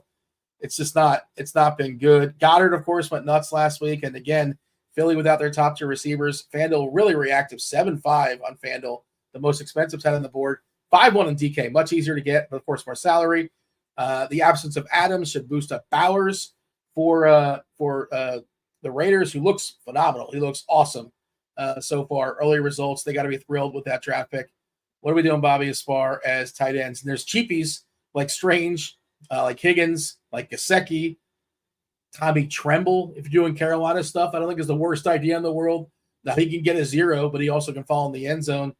Bobby, tight ends, what do you got? Yeah, Bowers is my highest owned currently, followed by Goddard, Kittle, and Schultz. Gesicki, I think, is the one that's cheap that I think a lot of people will go to Strange and Higgins. And you just spend 400 more and you can get Gesicki, who I think is in a really good spot. I do think Higgins is likely like okay chalk. I know we like to punt tight end. Just so much of the usage in that offense is run through the tight end position. I think he's seen 2 targets immediately when he replaced McBride the other day. So this isn't the week where I'm just going to X. I think that's a bad rule anyways to have, just punt the cheap tight end, but just X out the cheap tight end. But yeah, I think Higgins is fine. Strange isn't bad either. Like 6 targets last 2 games. But I like spending up. I like Bowers. I think you're removing Adams. Big usage. It's versus Cleveland. It's a good matchup. So I'm trying to get a good bit of Bowers on my teams. Tim, have you finalized your cash lineup? I'm curious if on DK, this is different than FanDuel. FanDuel, I think for cash, you're probably ending up on Bowers. I'm pretty sure that's where you're ending up. That's probably where I would end up. But on DK, are we landing on Higgins or Goddard? Or you not know just yet, Tim, for cash? I don't know yet. I think you're supposed to play Higgins, but I'm not sure yet. Jose, are you getting to any Erik all, Bobby? Min price? No Erik all, yeah. But yeah. What happened to the Erik all truthers? They had a great time for a week and then they all disappeared, right? Yeah. Where did they go? We've gotten a couple questions in chat. I don't think it's a very good play. Oh, Javon mentioning Kincaid on FanDuel. Yeah, did want to mention that's a spectacular game. FanDuel, as always, including the Sunday night game to make our lives a little bit more difficult, but spectacular game, fun game. Buffalo versus Baltimore, Lamar versus Allen. I think Kincaid's pretty interesting over there. The Andrews thing, I don't know if it's just remnants of him being injured and not fully recovering. He had that car accident. Maybe it was more serious than we thought. I don't know, but I'm in wait and see mode on that. And speaking of wait and see mode, Jose is asking about Kelsey and cash. Totally unnecessary. Like that's just totally.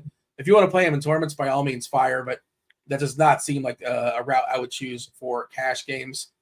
Anything else as far as tight ends or just?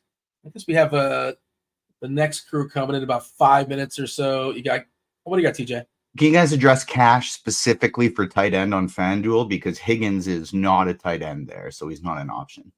I think it's Kincaid. I just mentioned it. No. I'm sorry. I think it's Bowers. And I think our ownership's probably going to reflect that. Let me see what we have. Which we have Frymouth at 5.5, Bowers at 6.5. It's just a looser cap. If you're building lineups on FanDuel, it's just a little bit easier. And I saw somebody earlier say just plug in Cam Akers, and he's not that cheap. And I'm not really pinching pennies on FanDuel. I don't know. Tim, I assume Bobby hasn't played much on FanDuel. Tim, have you built lineups on FanDuel yet? It's not that hard to just make lineups of players you like, and I don't desperately need to save salary. And I found getting Bowers pretty easily. I don't hate Kincaid at 6.1, but it's only $400 more for Bowers. And again, I didn't have a hard time getting there. I love Kittle for tournaments. I know Squirrels on the Wings will be coming out shortly. He was tweeting about kettle pots, and I think he was making a Kittle reference. Unless he's just big in the kettle pots, I don't know. And maybe it's just a coincidence or so, but I think he actually tagged him and wrote about him as well. So Kittle seems like somebody that's going to be totally lost. And we know historically Kittle's a guy that can just get you nothing essentially, or have those monster games like 2-3 times a year. And maybe this is that time. Bobby, you have the boots on the ground there. Who would be thrown on the tight end there? New England defense. Are they good at covering the tight end? I feel like they have somebody good. I think Duggar is great. Like that's the one thing I think. So I keep hearing people wanting to attack the Pats with Kittle, and I would just lean the Squirrel. If Squirrel likes Kittle, like we're talking about one of the best players in the world. Sure. I would give the Squirrel bump to Kittle. I will say that Duggar is phenomenal. Might be top 3 safety in the league and one of the best at covering tight ends. Okay. Yeah, I thought they had somebody good. That's why I knew you'd be on top of that. But Britt hanging out in chat is telling us, and Britt runs every simulation possible, and he will play what you're supposed to play. He says Bowers is the correct answer on FanDuel. So, yeah, I think he is the best option for cash games over there. Bobby, did you have a second for your defenses? I know you love your defensive minutes. Did you have any defensive takes today?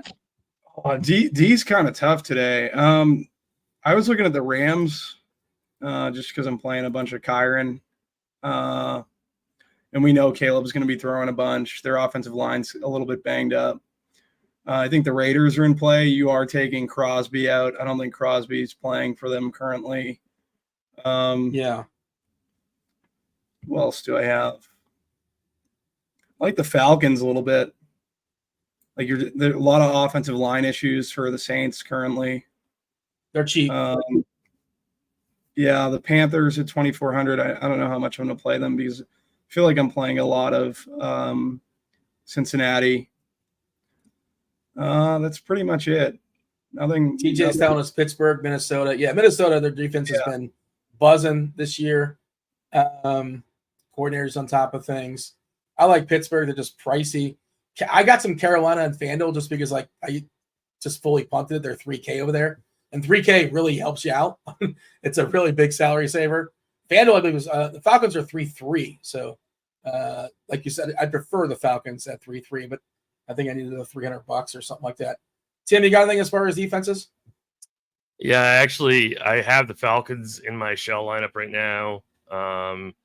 Don't mind the Steelers. Obviously, they're fantastic defense. I don't mind the Texans. They're only 3K. The Jags have looked absolutely horrible, so don't mind them. Those are kind of like the three that I'm kind of, I don't know, checking out currently. Let's see. Just answering some questions here in chat before crunch time gets fully assembled. No, it's not crunch time. That will be the next show after Erik, Neil, and Squirrel. They're coming in just a few minutes or so. Shiv Daddy wants to know, Deontay Johnson, are we afraid of that groin? I assume he's fine. I don't know. I mean, I don't know how to quantify that. Bobby, we afraid of the groin here for Deontay Johnson, that it's gonna flare up or something? I assume he's fine. Yeah, I assume he's fine. I do worry with him and Collins being as chalky as they are and both having lower body injuries. But I like Deontay. I like being over on Deontay. Somebody asked earlier about Eagles, like pass catchers, and like Jahan Dotson, Paris Campbell, Johnny Wilson. Those are the last guys standing. John Ross, is he going to dress? They have like nobody because they're missing somebody else too besides the 1 and the 2. I'm forgetting off the top of my head. Britton Covey. Yeah, who would be like probably like a play we'd be considering today. He would be very popular on this slate. Gets like 7 passes or 12 yards, those little wide receiver screen, basically extended runs. But like I don't think we're messing with Dotson or Campbell or Wilson. Wilson's a big, tall dude. He can catch a jump ball. You guys tell me. I don't think I'm getting there. If I'm playing Hurts, I might need somebody to pair him with. It's almost definitely going to be Goddard. Yeah, TJ's talking about Campbell, Dotson, and Jacob Wilson. Wait, I think he meant to put Johnny Wilson. I'm fairly certain. Unless there's a Jacob Wilson I'm not aware of. It's Johnny, I think.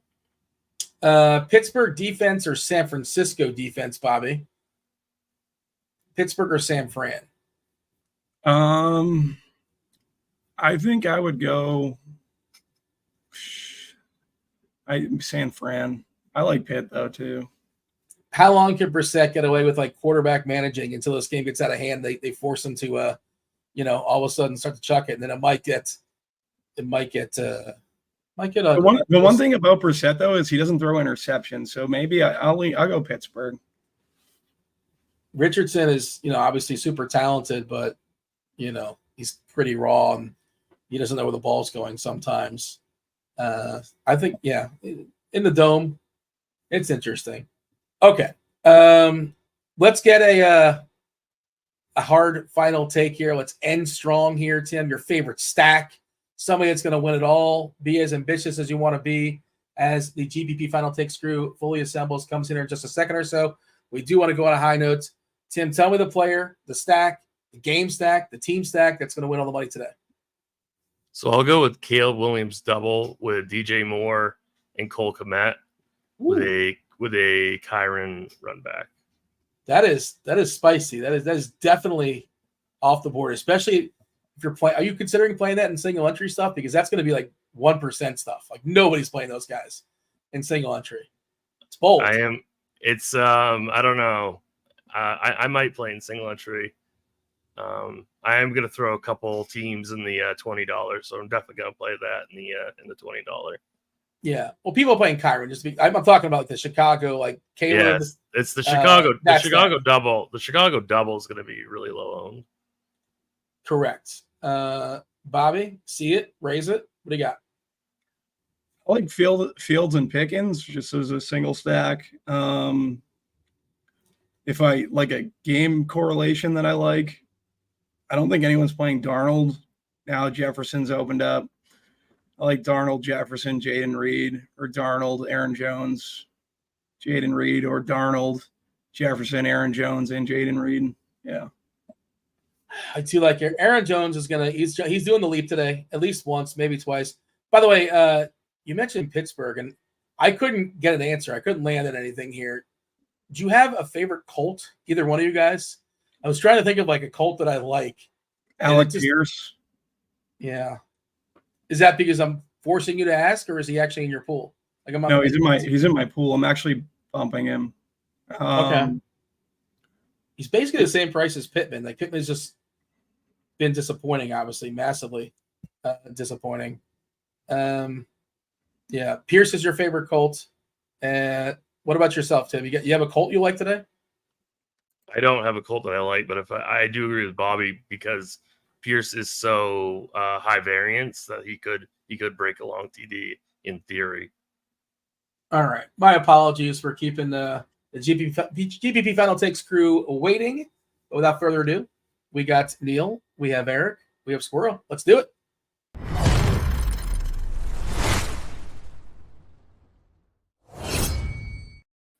The chat is giving me a hard time for the way I pronounce Colt. Am I saying that word incorrectly? I don't know. They're misinterpreting. I'm not changing the conversation. I'm still talking football. Yeah. Beimfohr, what's going on? Happy Sunday. Yeah, Dean, I just wanted to share a stat I just saw as I was sitting waiting to come on the show for Anthony Richardson. You guys were just discussing. Did you know he has a higher completion percentage on throws 50 plus yards down the field than he does on basicly checkdowns? So we like Alec Pierce. You're giving credence to Alec Pierce. So Michael Pittman, it might just be over. I don't think he can complete a short one, but the long ones seem pretty good. Can he go long? Just tell him to go long, and maybe we can find a way to get him a completion. Are we still counting the number of games he's played quarterback dating back to high school, or we stopped doing that? It's at 21 now, maybe 22. What's the official number? We got to keep counting because he might not last much longer. I don't know. I mean, like he still has that ceiling though. He still flashes it, and nobody's playing him. But all right, we should probably step aside and make way. You guys got anything else, Bobby? Tim, we're good, right? We got to make some lineups. There you go. Getting the head nod. All right, Beimfohr, SquirrelPatrol. Let's do it. You got Neil as well. Going to give you all the final takes for the next hour and 5 minutes till crunch time comes in. Erik, take it away. All right, guys. Shouts to the good old people show and welcome to GPP Final Takes. I am Erik Beimfohr, your host, joined by my two co-hosts every single week, John Breslin, a.k.a. SquirrelPatrol, and Neil Orfield, a.k.a. Neil Orfield. The two of the best, like two of the people that I just straight up, I would enjoy talking to these fellas if we weren't doing it live on air here for RotoGrinders.com. You're not going to get any better advice than from these two guys. If you've not joined us for one of these shows before, we're not necessarily going to go game by game. We're not necessarily going to go position by position. We're going to kind of bounce around a little bit and try to hit all the most notable subjects, topics, players, games, stacks, whatever, game theory decisions for the slate for tournaments. So if you have any questions while we're talking, please pop them in the chat. I'll keep track of them. We'll try to hit as many of them as we can throughout the show. And of course, if injury reports start to pop up, which they will in about 25, 30 minutes, I'll try to keep tabs on it. But of course, feel free to post those as well in the chat. We have a few. It seemed like we got the majority of the most impactful ones overnight from Schefter and co. But we'll keep tabs on all those, Chris Olave and such for the Saints. Super duper quick recap, guys, of last week. I got 100% of everything on last week's slate wrong, except for the one like super low owned player that I flag planted. So it was really fun to watch Chuba Hubbard carry me out of last place into like third to last place in all of the tournaments. But all the really popular guys did absolutely everything else that I did was terrible. I don't know about you guys. I'm ready for a nice little bounce back, John. Yeah, I mean, it wasn't as good as week 2. Yeah, but on to week 4, and like these injuries are just piling up. I think that's the thing that like defines the week. Is and we had a great like Monday night game. Well, an interesting couple of Monday night games kind of flipped over from Jacksonville, Buffalo to the Washington Cincinnati game. Didn't need the dual screen on YouTube TV for that one by halftime. Just give me the Washington game. Yeah, exactly. But that's kind of that kind of impacts our view of this upcoming slate as well. So yeah, looking forward to week 4. Neil? Yeah, I mean, last week, similarly, my flag plant was Rome Odunze. That went really well for me. But then the more I did content, the more I talked myself into the Raiders stack, and that just fell on its face completely. I played a ton of Jordan Mason and Brandon Ayuk. They, of course, got just completely demolished by Jawan Jennings. So so ultimately a pretty poor week for me, despite, I ended up playing like 50% of a like 4% on Rome Odunze. That was not enough for me. It was still a pretty rough week. Yeah, that's DFS, right? And we'll see how we can improve upon it today. I do want to start with what John mentioned. I think the overarch, there isn't necessarily like one player or one game. There's some chalky players, and there's one game in particular I think we probably need to dissect fairly deeply. But generally speaking, it is the just insane amount of injuries that we're dealing with across the NFL, which is leaving, like, obviously, most of the time prices are not accounted for in a lot of these injuries. It's not quite like NBA DFS, right? Like old school Marcus Smart is out. It's Terry Rozier time. But like, you were getting so many of these that I just wanted to open the floor, start with you, John. Like, where are you looking to first in terms of, all right, somebody's out, like we need to make sure we get this, situation right? Yeah, it's interesting. Like we've got wide receiver hamstrings going down, like we had pitcher's elbows going down in April. It just seems like a crisis of wide receiver hamstrings.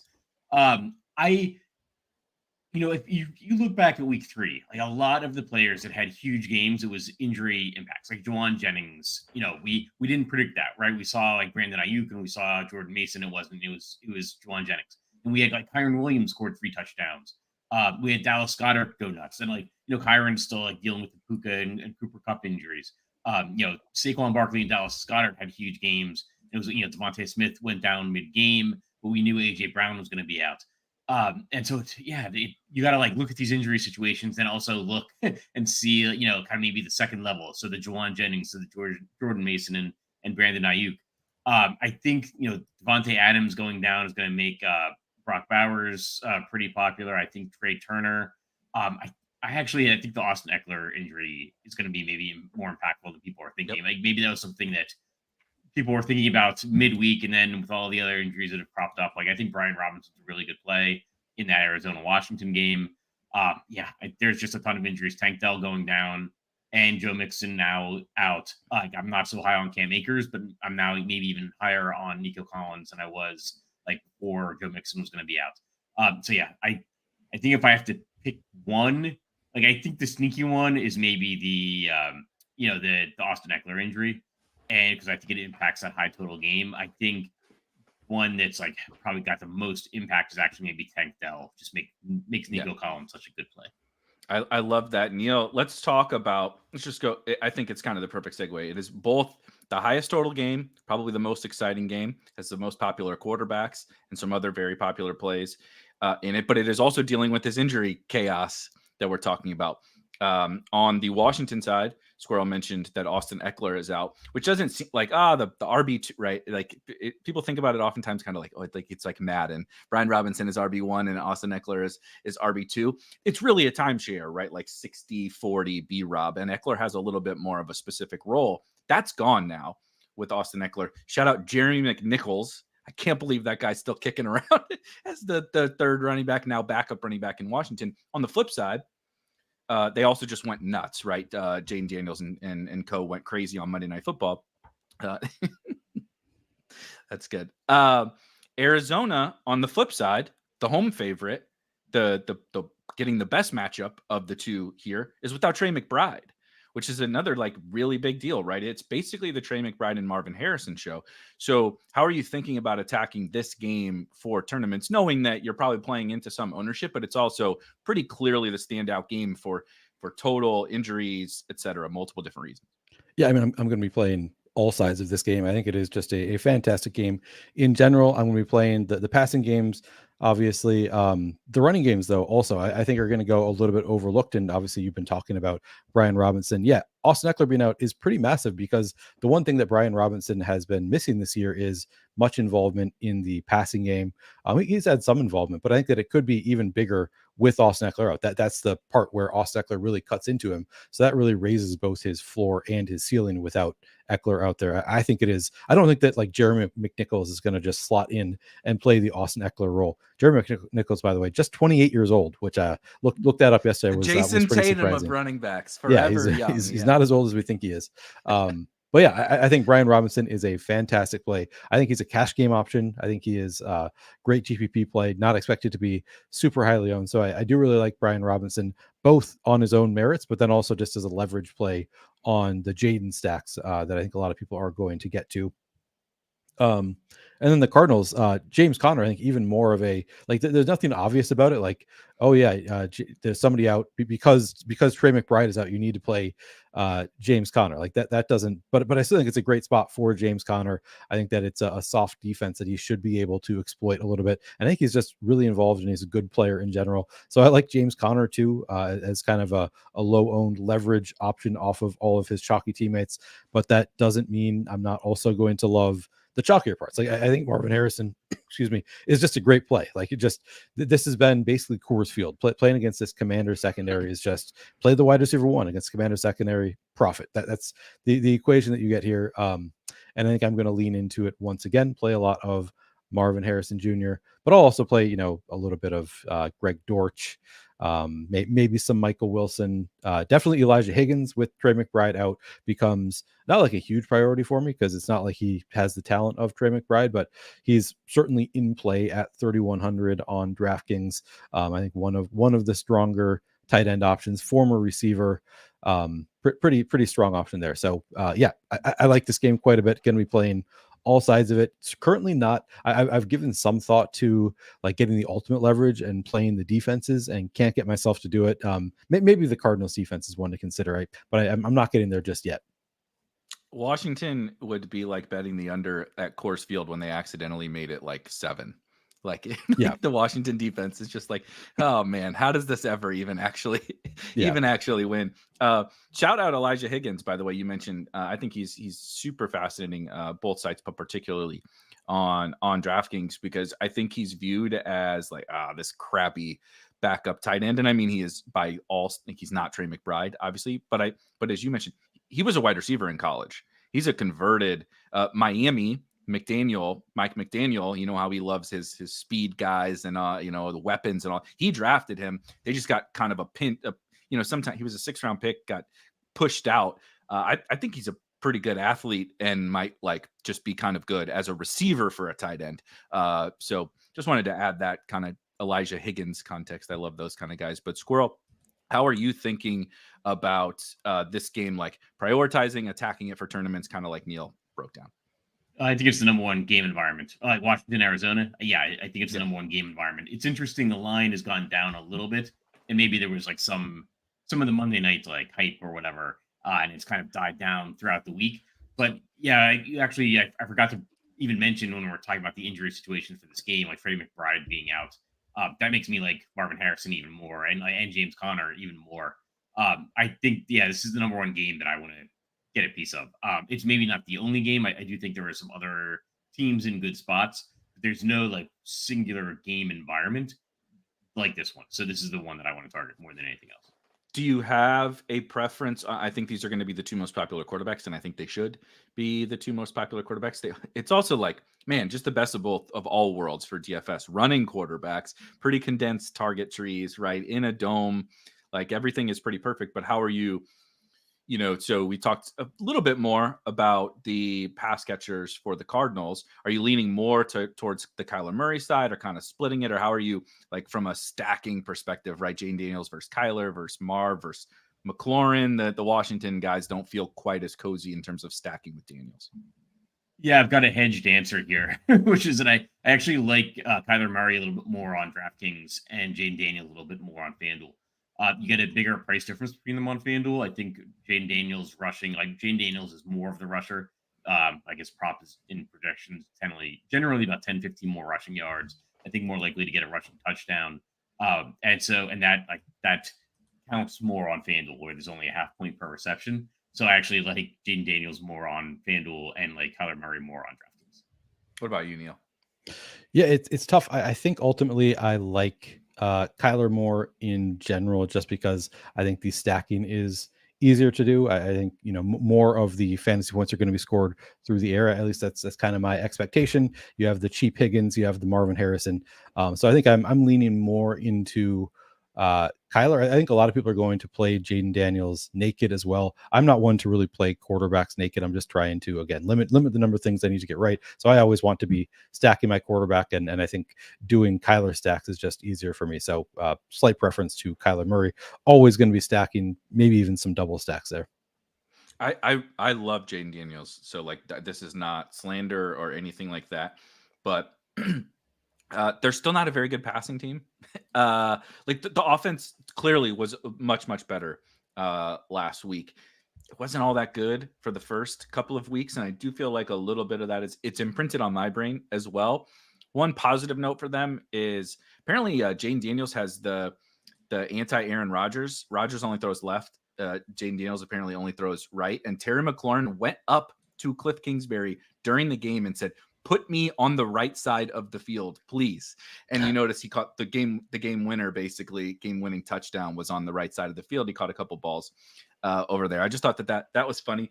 I think that the McLaurin Daniels thing is like a continued evolution. They're going to keep getting better in terms of their connection, but I just wouldn't be banking on it every single week. And so like the Washington defense, man, it really is like the Coors Field to me. So like if I'm splitting hairs between the two of them and someone says you're playing single entry like I am today, not 150 maxing on both sites or whatever, just give me the guy against Washington. Like I know that's really, really simple, but it's like, give me the guy in Coors Field or give me the guy in whatever, Fenway. It's a good park.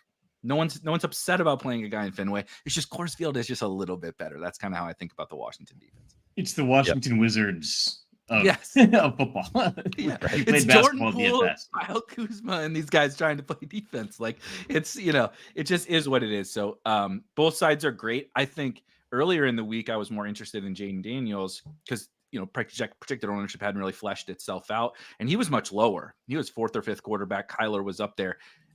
All week, everything has been like kind of flowing the opposite direction. And so I've been thinking about that specific question a lot for my own teams because I love this game. And I just lean Kyler a tick. And like Neil said, the stacking partners are a little bit cleaner. I really like Brian Robinson. So it kind of makes it a little bit easier. TJ asked, though, I like this question because I love both of these running backs. Would you play both of these guys, Brian Robinson and James Conner, in the same lineup, given that they're kind of like workhorse guys who also can catch passes? I think you can. It's not my favorite thing to do, play opposing running backs in the same game. Like I usually try to avoid it. But in this case, I think it could just be a really high scoring game, could move really quickly. I think we could see, a touchdown from each of them, maybe multiple touchdowns. So not my favorite thing to do, probably something that I like. If I'm hand building a lineup, that's probably not the first place I go. I'd rather, switch one of them to one of the running backs in the Cincinnati Carolina game or something like that. But I think that it is viable, not like a rule that I'm going to set in an optimizer to not have them in the same lineup. Yeah, I'll just chime in and I'll say I'm not like excluding it, but my favorite way to play this game is like, if this game's going to win tournaments, it has to like probably go off, right, as a game environment. So then Jaden Daniels and Tyler Murray are kind of like competing against each other in terms of which is going to be the quarterback on the winning lineup. And both of them might need a rushing touchdown to get there. So I like pairing Kyler Murray with Brian Robinson. I like pairing Jaden Daniels with James Conner. So I don't necessarily like using them in the same lineup, although I'm not like excluding it. So my 150 set, it'll probably happen. I think that makes a ton of sense. Let's move over to another major injury on a good offense in a pretty good game environment, and that is Tank Dell being out for the Houston Texans, and what looks to me, guys, like a pretty dang good bounce back spot for the old Texans. Got kind of embarrassed by the apparently 85 Bears, which is this year's Minnesota Vikings. But a kind of sluggish start for CJ Stroud in the passing game, but I think the Jaguars are a pretty good spot to bounce back, and now it's a little cleaner without Tank Dell. I think, to me, Nico Collins stands out as one of the best plays on the entire slate, and there's certainly other guys in this game that are good. But John, what do you think about the Texans this whole game, but specifically the Texans? Yeah, so I like the Texan side a lot more, but actually I like the Jaguars enough to do like a run back. Like if you're doing a CJ Stroud, like Nico Collins team, I think you can get like Christian Kirk or Brian Thomas in there. Yeah, Houston has like a 25 implied point total. That's just, I think, a 1.5 or so below the Cardinals. And there's a couple of other teams like San Francisco and Cincinnati are also up there. So Houston's one of my favorite teams to stack outside of the Cincinnati or outside of the Arizona Washington game. So I do have, I think Nico Collins is probably going to be my highest owned wide receiver. He's just a guy that can go berserk. You've got less passing options now with Tank Dell not there. I see it probably more of a Nico Collins game than Stephon Diggs. I don't mind Stephon Diggs, and I'm going to be playing some CJ Stroud double stacks as well. But yeah, Nico Collins is just a guy that can absolutely break a slate. I feel like he's just been emerging over the past year, kind of slowly. Like we forget that, like, we kind of barely knew who this guy was week one last year, and now suddenly he's probably going to be the highest owned wide receiver on the slate. And I'm like buying into it. So yeah, at 7,200. Yeah. Yeah, we like did like I guess a lot of that comes down to like CJ Stroud being a lot better than we thought he might be week one of last year. But still, can't get enough Nico Collins. Remember when they had Davis Mills and Jeff Driscoll and these guys playing quarterback with Houston, and then Brandon Cooks was out for like a stretch, one of his concussions, I think, that he had, and Nico would be like 4,200 on DraftKings, and we were just like, do I have to take these 11 points? You're like, you're not going to get it. It was like he's going to get 6 for 50 or 5 for 60 every single week. And it was just like, it's so boring, And then CJ Stroud comes in, you're like, oh no, that dude's just really good at football. Second in the NFL last season in yards per route run behind Tyreek Hill. Not Justin Jefferson, not Jamar Chase, not CeeDee Lamb. None of those guys were as efficient as Nico Collins was. Neil, what do you think about Houston here? And Jacksonville, yeah, I'm in on the entire game. Obviously, Houston is the more appealing side. Jacksonville just looked so terrible last week. I think everybody's going to want to play some Houston. I like Nico Collins quite a bit. Cash game lock for me. Really like him for tournaments as well. Just the $7,200 price tag might look really silly in a month or so. Like, this seems really low in any matchup, but particularly with the Jaguars defense, this seems like really great spot for Nico Collins. Stephon Diggs at 6,600 also feels really good. With Tank Dell out, you'd expect, Diggs has already been very involved in the offense, but could see even more usage with Tank Dell out. So do really like Diggs as well. Dalton Schultz last year had like a 16% target share when he was the third option in the passing game. They obviously acquired Stephon Diggs this year down to 10%, but now with Dell out, I kind of think maybe we see the target share move back up to where it was last year for Dalton Schultz. So I think he's very much in play at 4,100. I like CJ Stroud. I like double stacking Houston in general. I still don't really love Cam Akers, if I'm being honest. Just feels thin. I'll probably have some just because he's too good of a point per dollar projection, but it is a much better matchup with Jacksonville this week. So maybe Cam Akers can get it done. Just the usage was not elite last week, and I don't think the talent is elite. But I'll have some Cam Akers. I really thought about, like, is there a third wide receiver I want to play here? Robert Woods, Xavier Hutchinson, John Mechie, and I don't think I'm getting to any of them. And then the other side, I think I'm more bullish on the other side of the game than most people are, just because we all saw them on Monday get absolutely throttled by the Bills.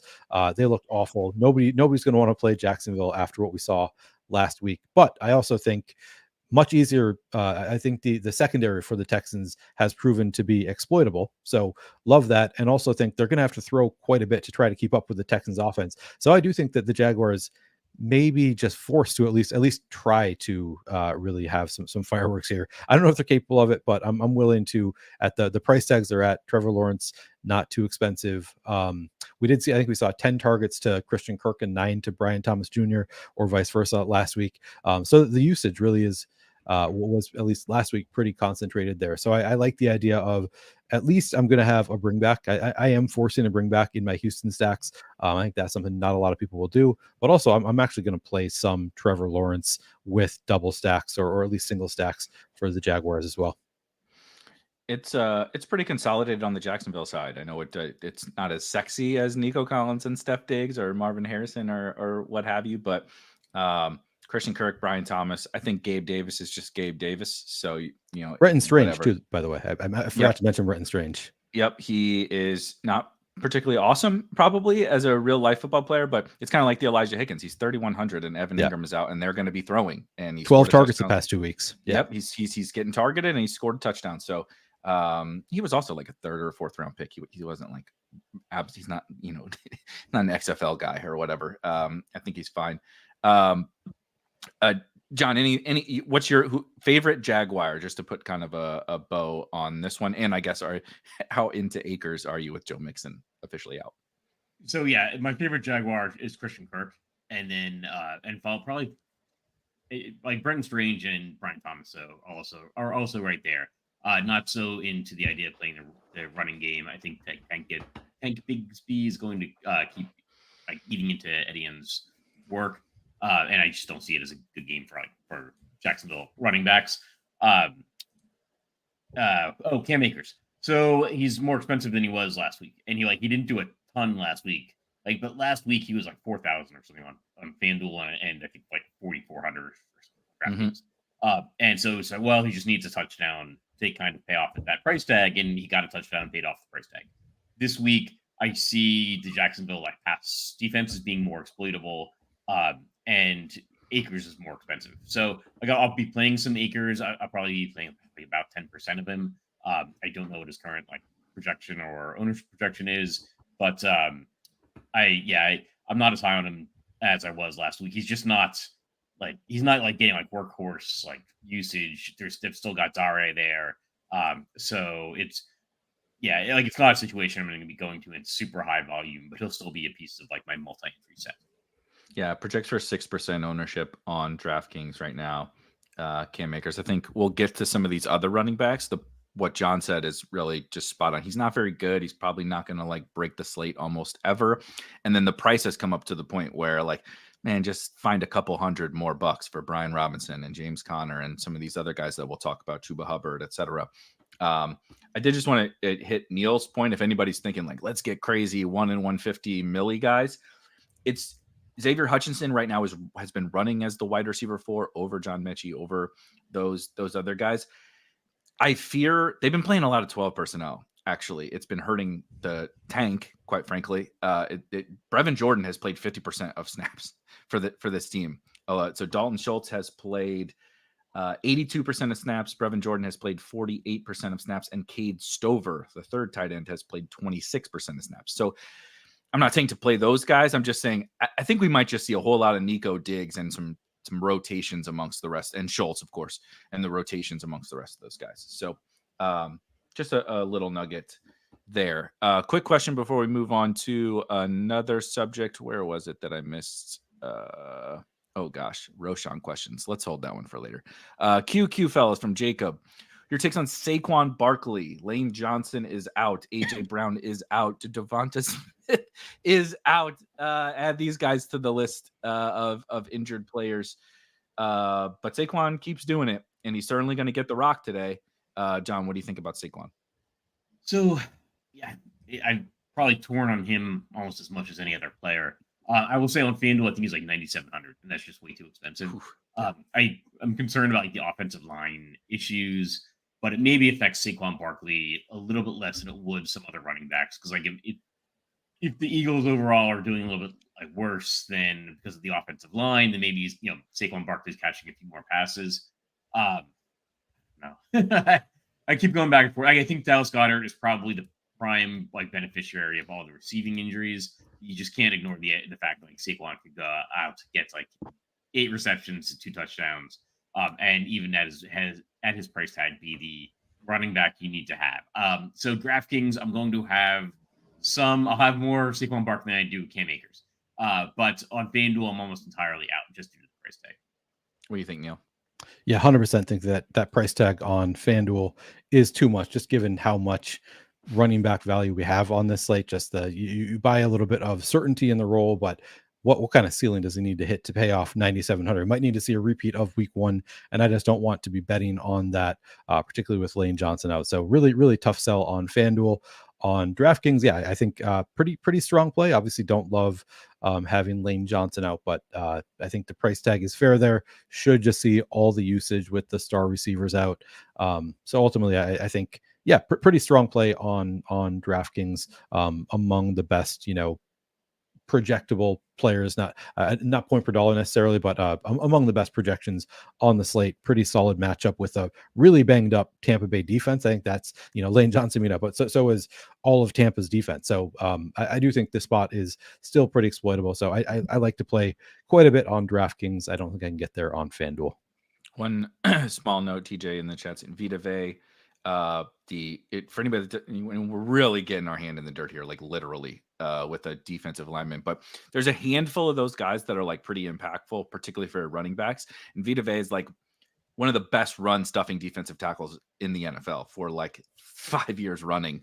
And he's been out and he is in he's going to play today. I had not seen that. Okay. Yeah. So, Saquon can still do what Saquon does. Just if you're trying to break ties, little things like that, I think, can factor in. Joe Mixon officially out. Keenan Allen officially in. Somebody asked, we didn't touch on, probably understandably so, but I think it's a reasonable question, more of like the 1 in 150 thing. Somebody asked about who we didn't touch on in the Washington-Arizona game, Noah Brown, or like an ancillary, even if it's not Noah Brown, an ancillary Washington player. We really only talked about B-Rob and McLaurin. If we love that game so much, are you guys playing any of those other like Washington guys, or even like Michael Wilson or Greg Dortch or whatever? Yeah, I like Noah Brown and Michael Wilson. One issue with Noah Brown though is like Trey Tucker becoming a thing. It's hurting my like Noah Brown exposure, but like for game stacks, I still like Noah Brown.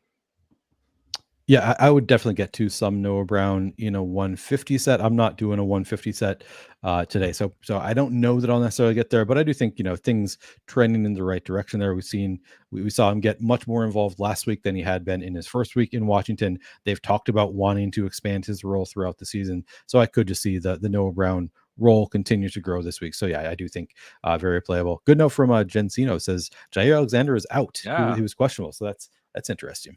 I was going to bring that one up, not necessarily because there's that many awesome plays in that game, but it's a pretty intriguing game. Jordan Love, of course, everybody else is getting hurt, and Jordan Love is magical. He pulled a Wolverine and is back pretty quickly. But I am curious what you guys think about this game in terms of tournaments. Vikings and Packers, notably, they play in the championship of every single fantasy football or best ball tournament every single year. They play again in week 17 for my best ball bros out there. So we get a little preview here. But Jair out, I think, is kind of interesting. Justin Jefferson, not owned. Sam Darnold, not owned. Aaron Jones, not owned, right? The Packers side, Jordan Love is back. But they face a tough Vikings defense yet. Nope. Last time we saw Jaden Reed with Jordan Love, pretty good. So what are you guys thinking about this game? Any interest in anybody here for tournaments now that we got some good and bad injury news? It's hard. You got to make choices somewhere. I'm playing very little Justin Jefferson, and it scares me. But yeah, you got to make some choices. So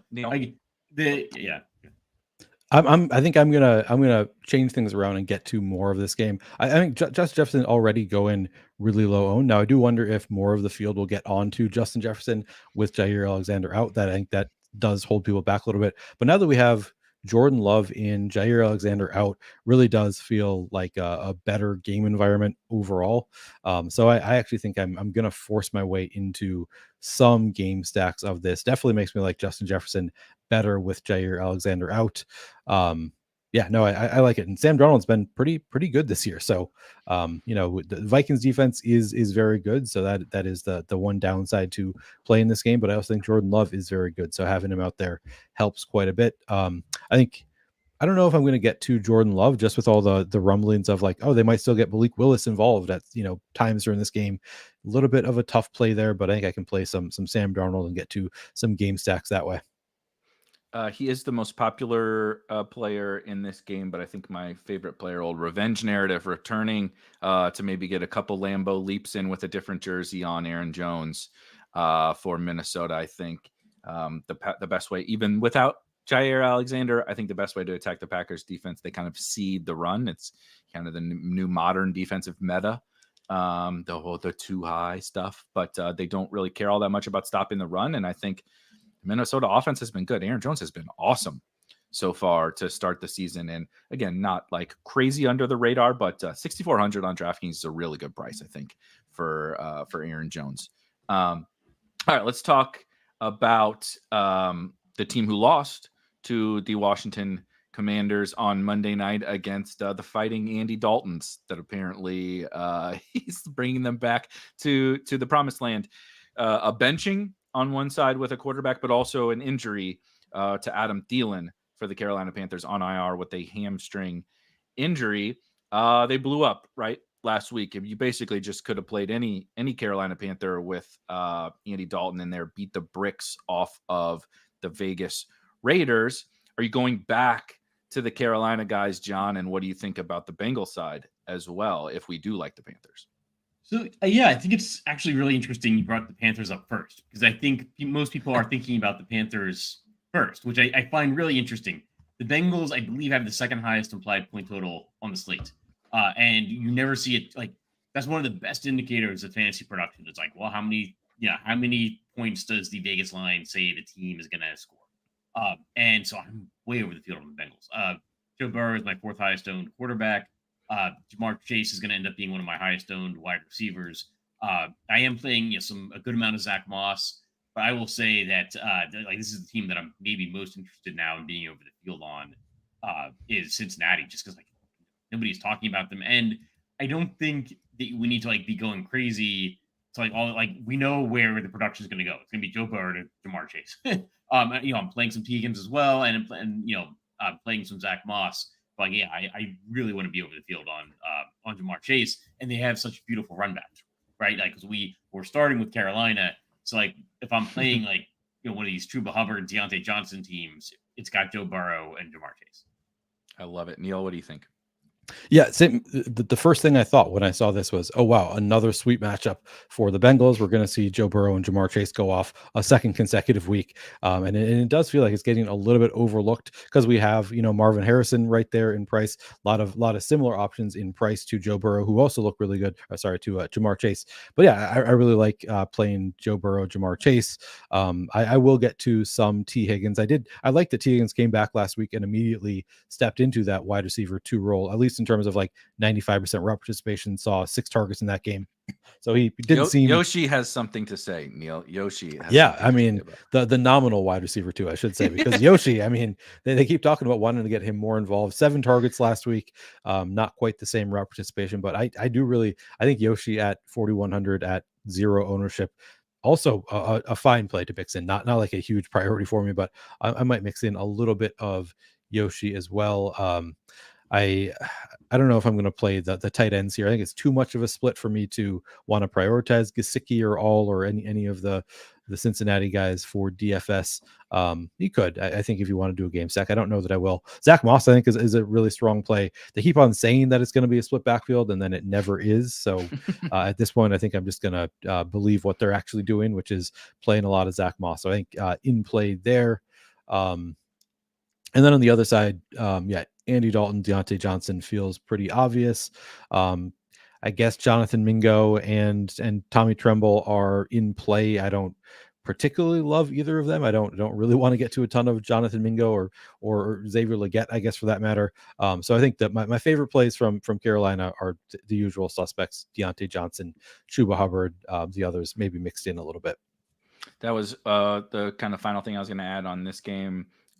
John, without Adam Thielen, is it just funneling all your ownership to Deontay Johnson as a wide receiver and Chuba Hubbard as a running back and playing it through the Bengals side and not worrying about Legette and Mingo and these other guys? Or are you interested in any of those guys? No, I'm pretty much ignoring the other Carolina receivers. I if one of them steps up and beats me, so be it. I think it's Deontay Johnson and Chuba Hubbard. Like that's what we like about the game, is that we think that the dispersion of fantasy production is going to be predictable. So I'm letting those guys go for this week and see, if they do beat me and it's like Andy Dalton to one of these peripheral receivers becomes a thing, then I'll start paying attention to it next week. And it's probably just good if you have more of the Burrow side. That's fine. If it's not ideal, you would like it to go to Chuba or Deontay, but whatever pushes Joe Burrow to throw the ball to Jamar Chase, I think is probably a pretty good thing. This next, let me hit a couple of questions. We talked about Saquon, but we because I don't like to talk about these kind of players, kind of glossed over. Dallas Goedert is the last remaining, soldier on the battlefield at the pass catcher position.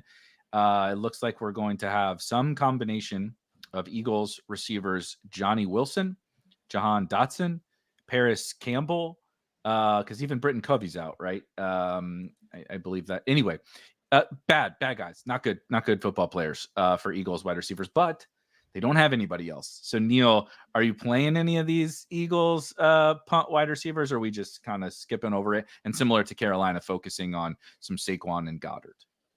I mean, you can make a case for it against Tampa. Still not a great secondary, even with Vita Vea back.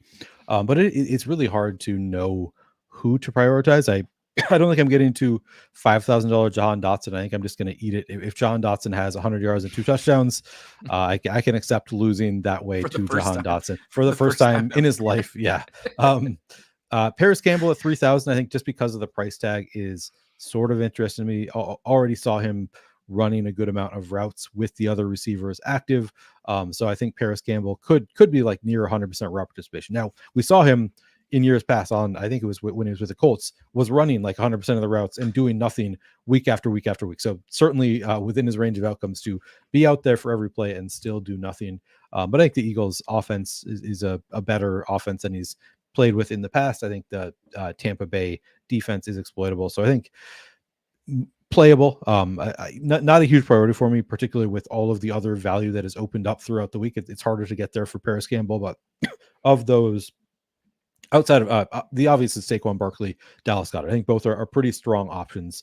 But outside of those two, I think I would prioritize it: Paris Campbell over Johnny Wilson, over Jahan Dotson, but don't feel very confident in that. It's a messy situation because we don't really know who to prioritize here. If you want to tell me that you're prioritizing Johnny Wilson, I think that would be fine over Paris Campbell as well, but none of them big priorities for me. Just quickly, while we're on, we've been doing the age game.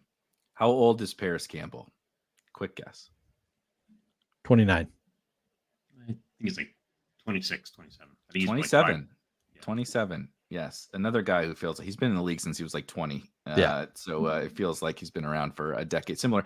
Dean brought up Cam Akers is 25.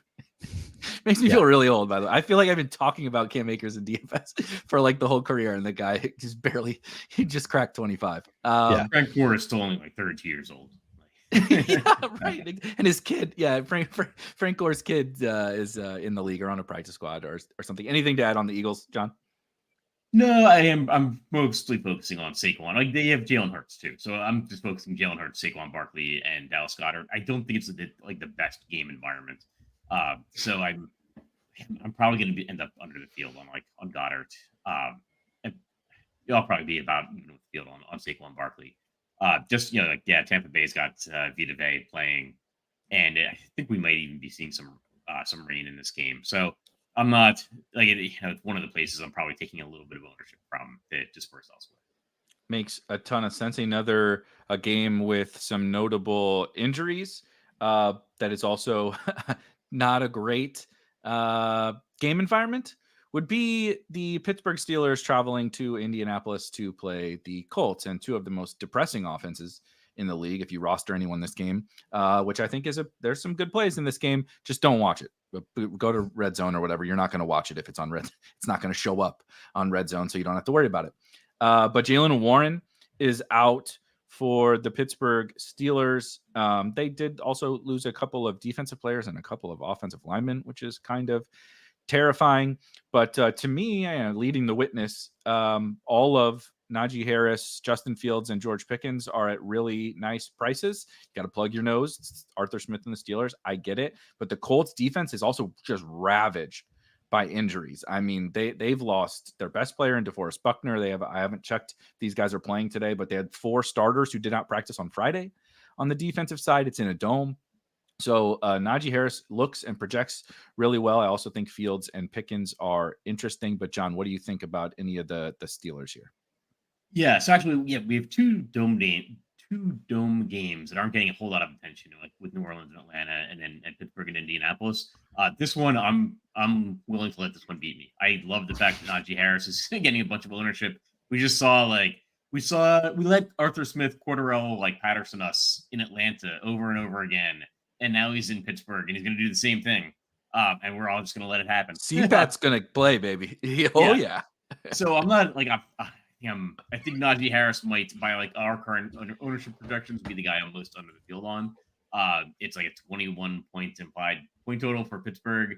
I have a little bit of interest in playing Anthony Richardson, at 1 or 2% in my 150 set, because he's a guy that can always go nuts. But I don't want to pick on the Steelers defense either, but neither does anybody else. If I play 2% Anthony Richardson, I'll might beat twice the field.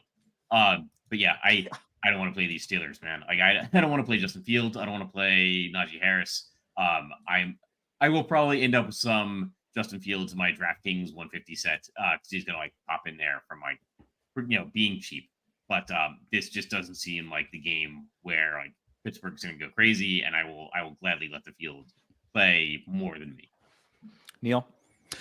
I think I like the Justin Fields, George Pickens thing a little bit more than John does, but really just that, just those two together.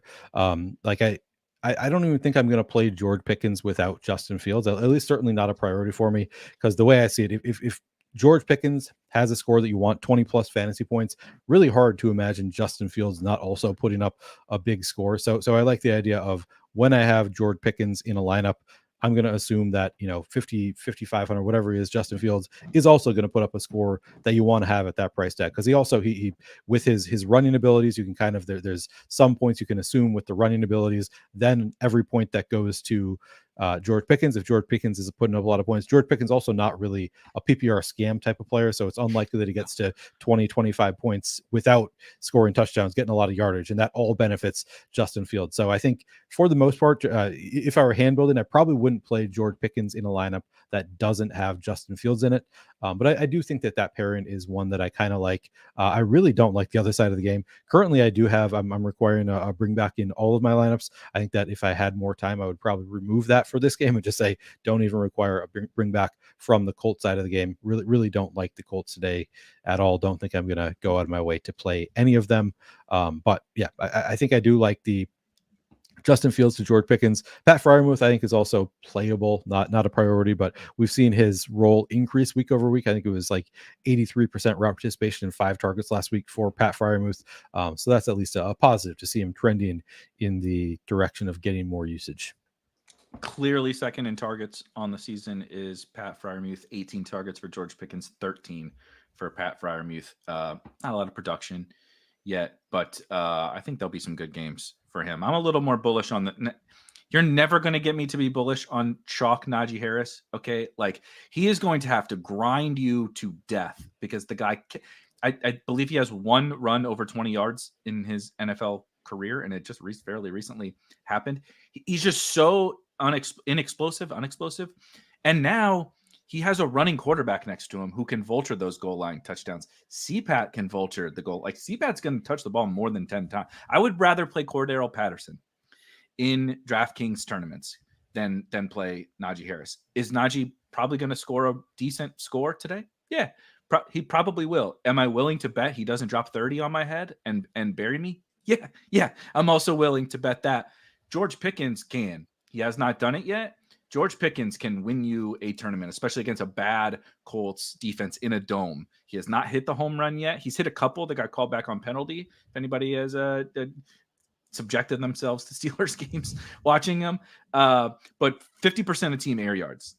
When they throw the ball, it's going to George Pickens. He gets all the targets. He gets all the air yards. He actually has one of the highest whoppers in the NFL amongst wide receivers. So I actually like him in tournaments a good bit. Not a mega priority, but a good bit. Somebody asked, they wanted to hear Squirrel's take on the Jags. We did talk about Texans, Jags a little bit, but John, do you just super quickly your kind of priority of the Jags side real quick? Sure. So I like number one, I think by good margin is Christian Kirk.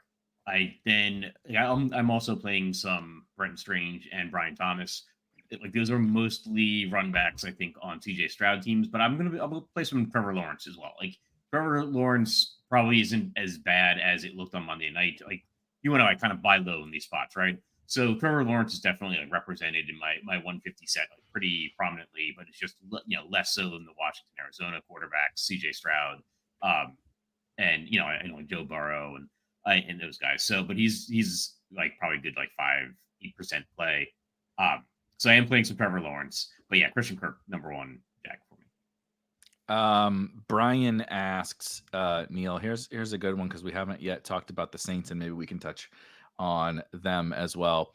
But Taysom is back in our lives, and they are also very injury riddled on the New Orleans side. Did we get the Chris Olave news? Am I Alvin Kamara is yeah, okay. Olave is in also. So that probably dings Taysom a little bit, but tight end's rough and Taysom is back. Any Taysom for you? And what about the Saints, who we went from the Saints are going to win the Super Bowl and score 50 points every single game to now nobody wants to play any Saints. It is hilarious how quickly the narratives change early in the year. I don't currently have any Taysom. I don't think he's a bad play where he is. I mean, he's tight end eligible, I think, on every site, just 3,800. So I think Taysom is totally palatable play. I'm not currently getting to any just because, it's hard to really see a major ceiling with Taysom without multiple touchdowns, just because he isn't involved much as a pass catcher, like as much as you would like him to be. But I think the price tag is just fine. I think I have moderate interest, I guess, in Taysom. In a 150 set, I would try to have some. What do we have? The ownership is fairly low. Yeah, it's negligible on Taysom. So certainly capable of scoring a couple touchdowns, or could have a passing touchdown. Even you really never know what you're going to get from Taysom. I think there are enough value options at tight end, and I think pretty strong. Not super strong, but I'm sort of intrigued by the upper tier tight ends also. So kind of getting squeezed for me, but I think he is in play. Kamara, I think is as strong a play as he has been all year. I think he's high floor, high ceiling. Hard to argue with it.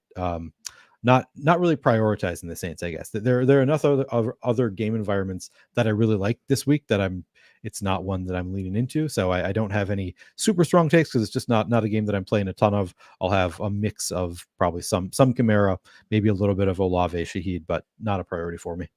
John, you mentioned earlier that there's dome games that are getting absolutely no ownership, and this is one of them. Atlanta and New Orleans. I understand why it's not getting a bunch of ownership, but what are your kind of thoughts on all angles of this one? Yeah, I'm kind of using it as a secondary stack. Because I am playing some Bijan Robinson. So if I'm playing some Bijan Robinson, then yeah, there's no reason not to play Rashid Shaheed maybe on that lineup. I always play about 5% Taysom Hill just because I figure about once, someday he's going to start passing again. Well, he's going to absolutely just annihilate a slate.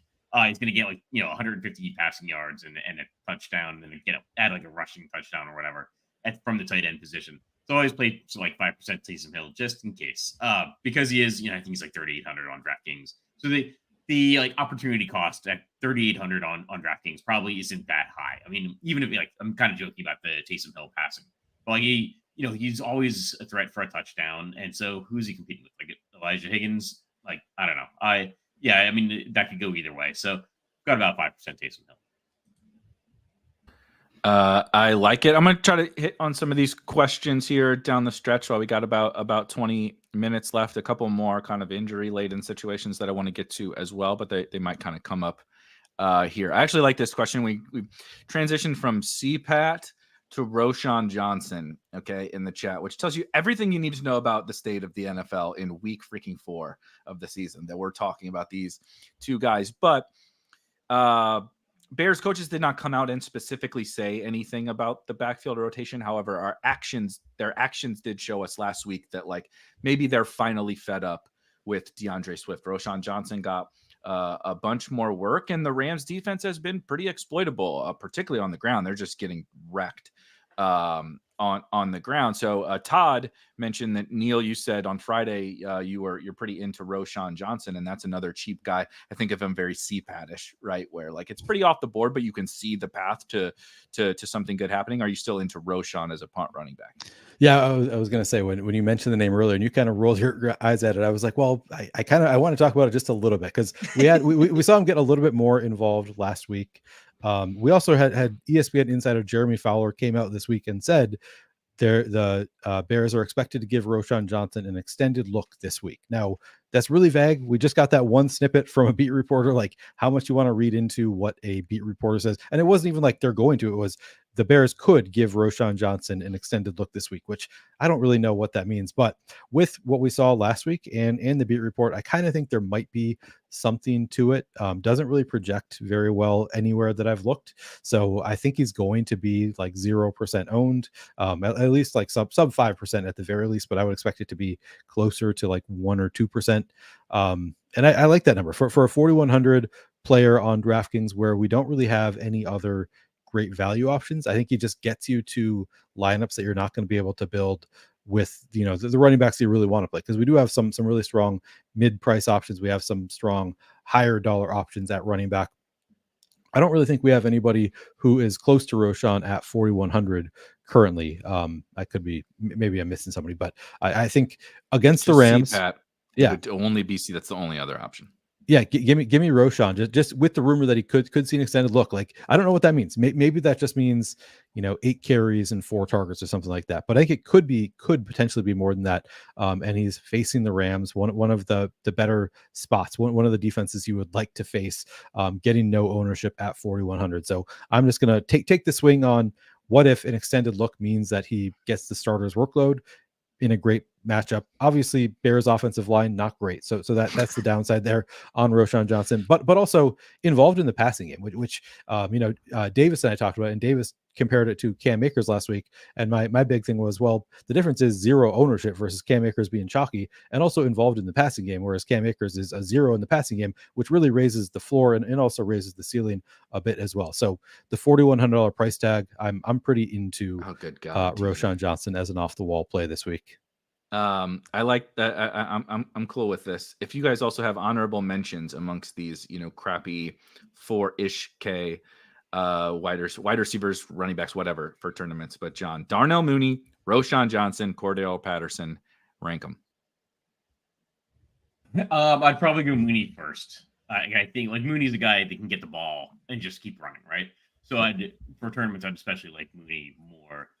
And then it's probably Roschon, and then probably Cordell Patterson. I will say, just on the Roschon versus like a DeAndre Swift thing, like I always look at the player props to see if there's like player props out there, and like player props are kind of indicating a split backfield, which concerns me. Like that, but I agree. Like I think it's a interesting flyer for tournaments taking Roschon Johnson, because like what if it's not a split backfield? Like the player props are just trying to do the median, right? But my guess is it probably is a split backfield, so I'm not going there in large volume, but I don't think it's a crazy play. It reminds me of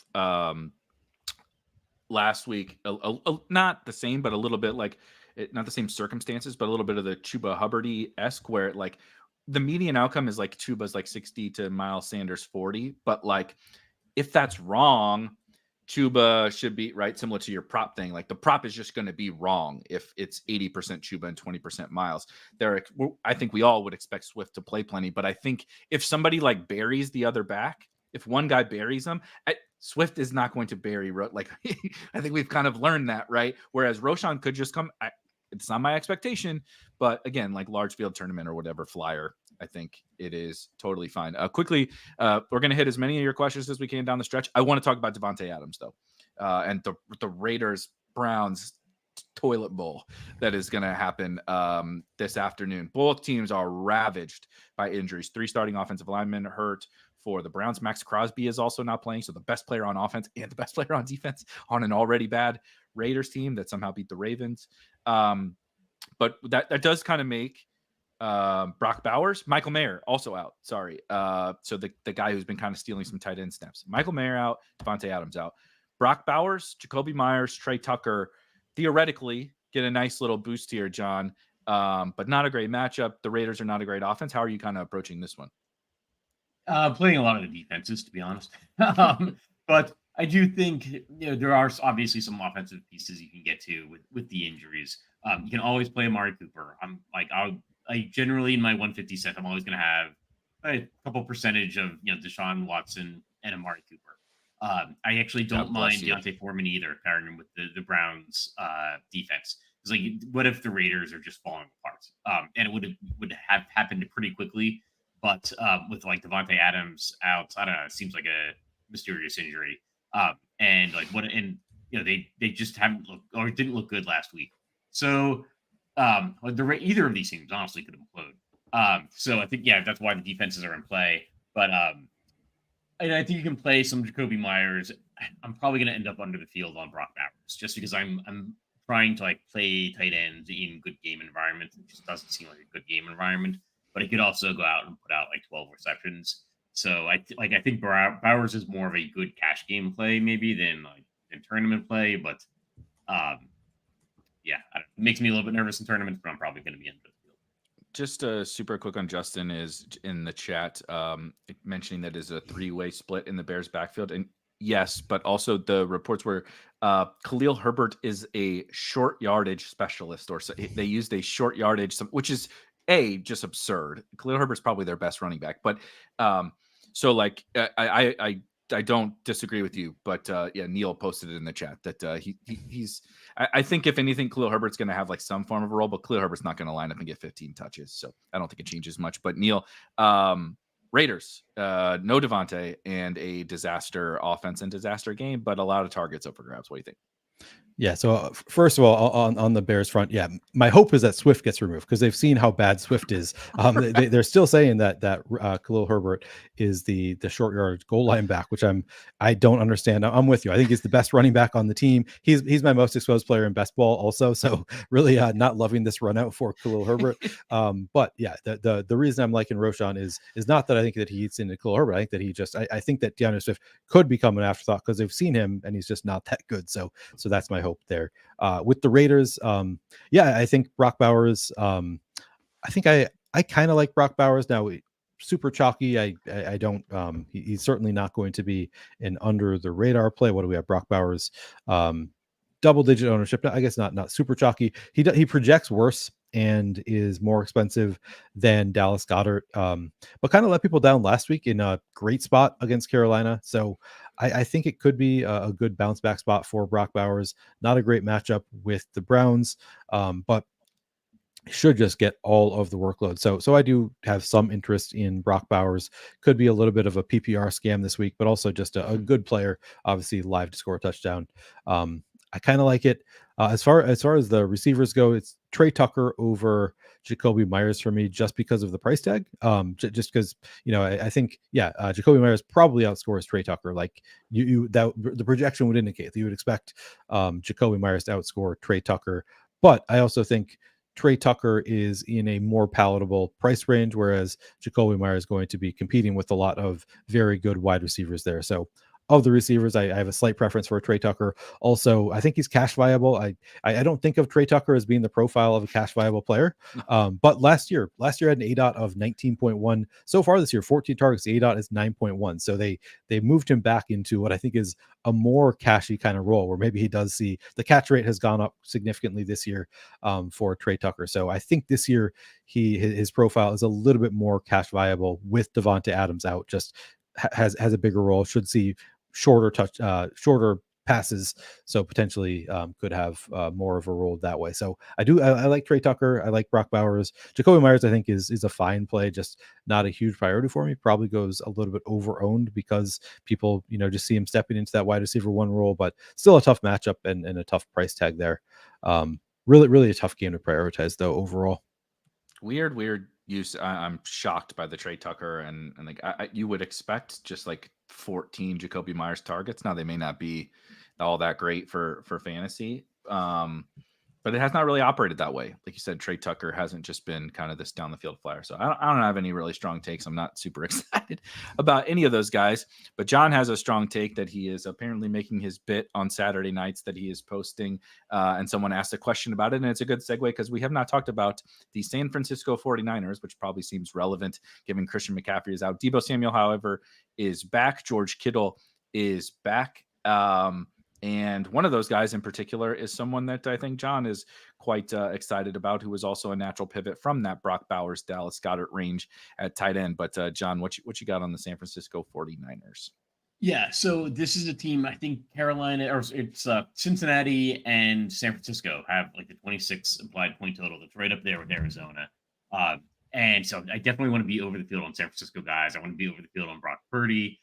And George Kittle is the guy that I put. And unfortunately, I put that tweet up, and about an hour later, it came out that Deebo Samuel's back. Yeah. I still like Kittle. I don't like him as much now that Deebo is going to be playing. I still like him, but he's not going to be like my highest owned tight end or anything like that. There is another tight end that I'm interested in when we get to touchdown calls. I'll be bringing up that I'm going to be way over the field on. But I want to be over the field on George Kittle, but it's probably more of like a 10% over the field than a, like 20% or anything like that. Just because like now San Francisco is starting to get a little bit healthier. Some of the thought process was just that the Patriots can stop the run. The Patriots have a really good cornerback, so they can like take out a number one wide receiver. And that can leave that if there was just like Ayuk, Jordan Mason, and George Kittle, then like that would maybe leave like Kittle and Juwan Jennings as guys could go berserk. The guy that scored 50, just that guy that scored 50 fantasy points last week. That guy, just him. Yeah, exactly. So if there was no Deebo, then I would want to be over the field on both Juwan Jennings and George Kittle. Now I'm probably just going to be a little bit over the field on George Kittle, but he's still a guy I want to be over the field on. I mean, this team is still implied for 26 points, and nobody's like playing many pieces of this team other than Jordan Mason in a bad rushing matchup. So, I want to be over the non-Jordan Mason pieces. That's the last thing I was going to ask is Jordan Mason, because he's expected to be pretty popular, and I'm a little shocked. I mean, I get right, it's San Francisco, whatever, but the matchup isn't all that great. The price is fine. It seems fine on DraftKings. 6,700 seems fine, but Neil, underweight George Mason. How are you approaching him at a pretty hefty ownership? Yeah, I think I'm going to be underweight to Jordan Mason, just because there are so many strong options on this slate, not at all involved in the passing game. Now you have the return of Deebo Samuel. I think could eat into Jordan Mason's workload a little bit. So yeah, I think the price tag kind of getting up there. New England, I can't decide what I feel about this matchup. They've been kind of hit or miss as a defense, but ultimately just we have so many strong options cheaper than Jordan Mason that I think I end up a little bit lighter than the field there. Some folks talking about, I don't disagree. Like the offense definitely going to be better with Deebo and Kittle back. Kittle will help the run game as well. I think my real problem is I expect a good game. I don't think anybody's sitting here thinking like, oh, Jordan Mason's going to stink. He's going to score 6 fantasy points. I just think that we've now reached a price where what's required given the opportunity cost at running back, right? We talked about a ton of running backs that can have huge games. Okay, so Mason scores 20.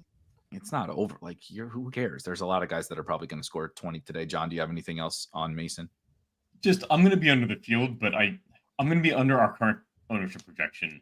Like, it seems like everybody's down on him. And I do think Debo is somebody that could impact him. But I also say that I am playing some of him. He's still probably one of my top 5 or 6 owned running backs. Like, this is still a guy with a great offensive line that's playing in a game where they're like a 9.5, 10.5 point favorite. So I am under our current projected ownership by a lot, but I think our ownership might end up being high, and our ownership in line with the rest of the field, rest of the industry. It's just I think everybody seems down on him, so I do think he's going to end up being less. Totally agree. Shannon mentions Mason and 49ers D. I have no issues with that. All right, speaking of defense, we got a ton of defensive questions. There's a run on defensive questions, so I want to hit. Johnny asked about the Sunday night game for FanDuel. I want to make sure we touch on Baltimore and Buffalo on the FanDuel slate, and then hit some defenses, and then we'll hit kind of our final takes, fitting final takes before we bring on crunch time. But let's talk some defenses. Neil, don't got to go super duper crazy, but just a couple that you want to highlight as your priorities at defense. Yeah, priorities of defense. Those terms don't really go together for me. I think the Niners. Exposure. Yeah, I'm seeing a lot of the Niners, the Rams. I'm currently getting a lot of the Cardinals. I will say I have not made any adjustments to any projections on the defenses. I just set a cap and kind of let my stuff do its thing. But I think the Niners do kind of stand out as got a great matchup with the Patriots. The Niners should be able to get ahead, force the Patriots to throw the ball. I don't know if the Patriots are going to be that good at throwing the ball. So I really do like the idea of paying up some for the Niners defense. I think Tampa defense could be a little bit sneaky with the receivers out for the Eagles. Lane Johnson out, reasonably priced. I think that they are a fine option there. I'm trying to see if there's anybody else that off the wall that I think. The Jets are kind of obvious against Denver, but I wouldn't expect Denver to throw as much. So, yeah, I would say the 49ers stand out to me. I think John mentioned that the defenses in the Cleveland-Las Vegas game both look pretty strong. Should just be a gross game. So I like those. Somebody asked earlier when we were talking about Jacksonville, asked, so are the Texans defense not in play? No, they're very much in play. Like, not playing Trevor Lawrence and the Texans defense in the same lineup, but I still think that it's a strong option. Going to play multiple ways. But yeah, I think Texans defense is pretty strong. I think those are some of my favorites. John? Yeah, I mean, it's just I try to spread out my exposure at defense as much as possible, but I'm getting a lot of Jets, getting a bunch of both sides of the Browns Raiders game, 49ers, Packers, some Eagles. Makes a ton of sense. Just quickly before we get to the Sunday, just a quick touch on the Sunday night game and our final calls. I do want to let you guys know the crunch time is coming up after us. We did not hit all the questions. We did not hit every game and player and everything. There was a lot to discuss today because everybody is hurt in the NFL.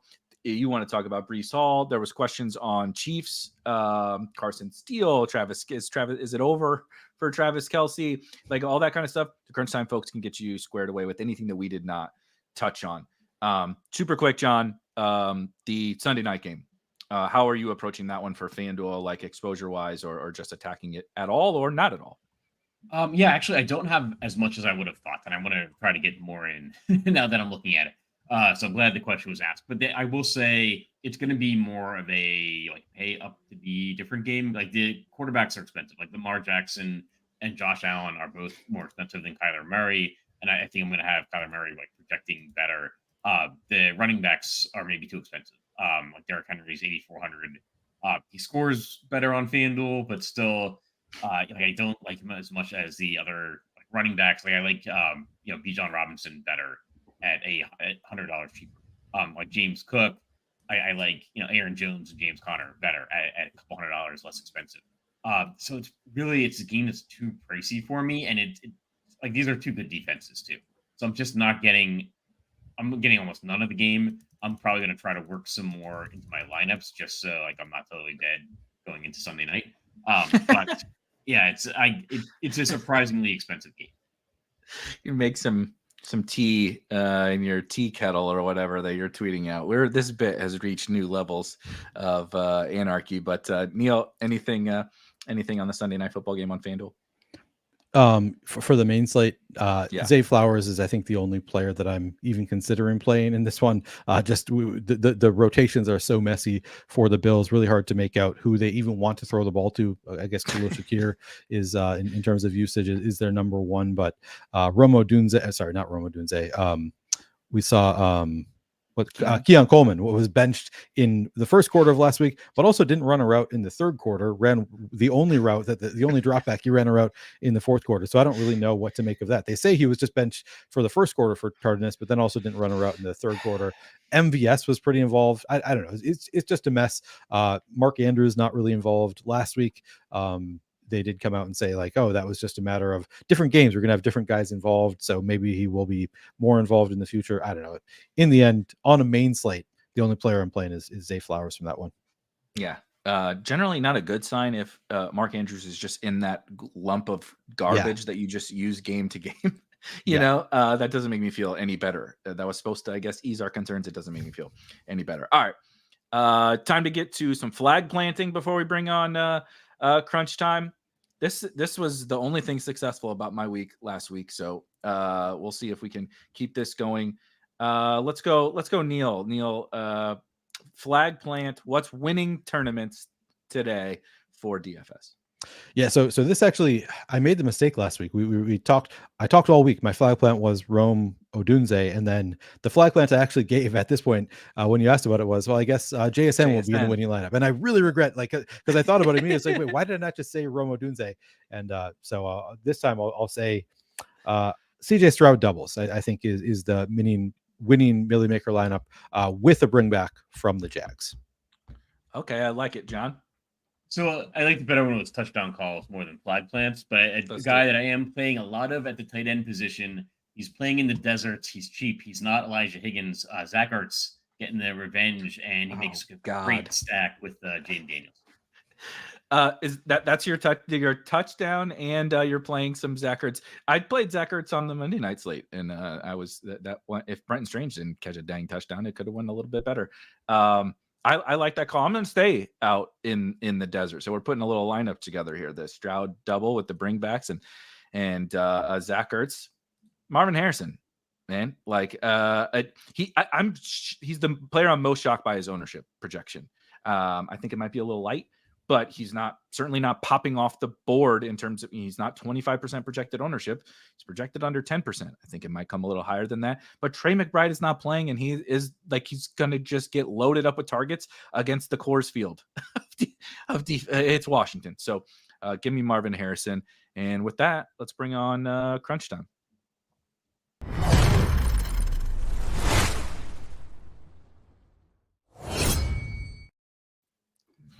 All right, sorry guys for going a little bit over. Blame Dean. It's Dean's fault. We went over, so we're carrying it unfortunately over to you guys. But what we got to do quickly, because I like to do this when it's fun. I like to get you guys' takes combined with our takes as we pass it over. Kristi, quickly a flag plant before I get out of you guys' hair. Well, it's not necessarily a hot take because this guy's really good, but I think he's going overlooked this week. I'm finding myself with a lot of Justin Jefferson. I just think he's going overlooked in that game, and I've got a lot of exposure to him. Luuch?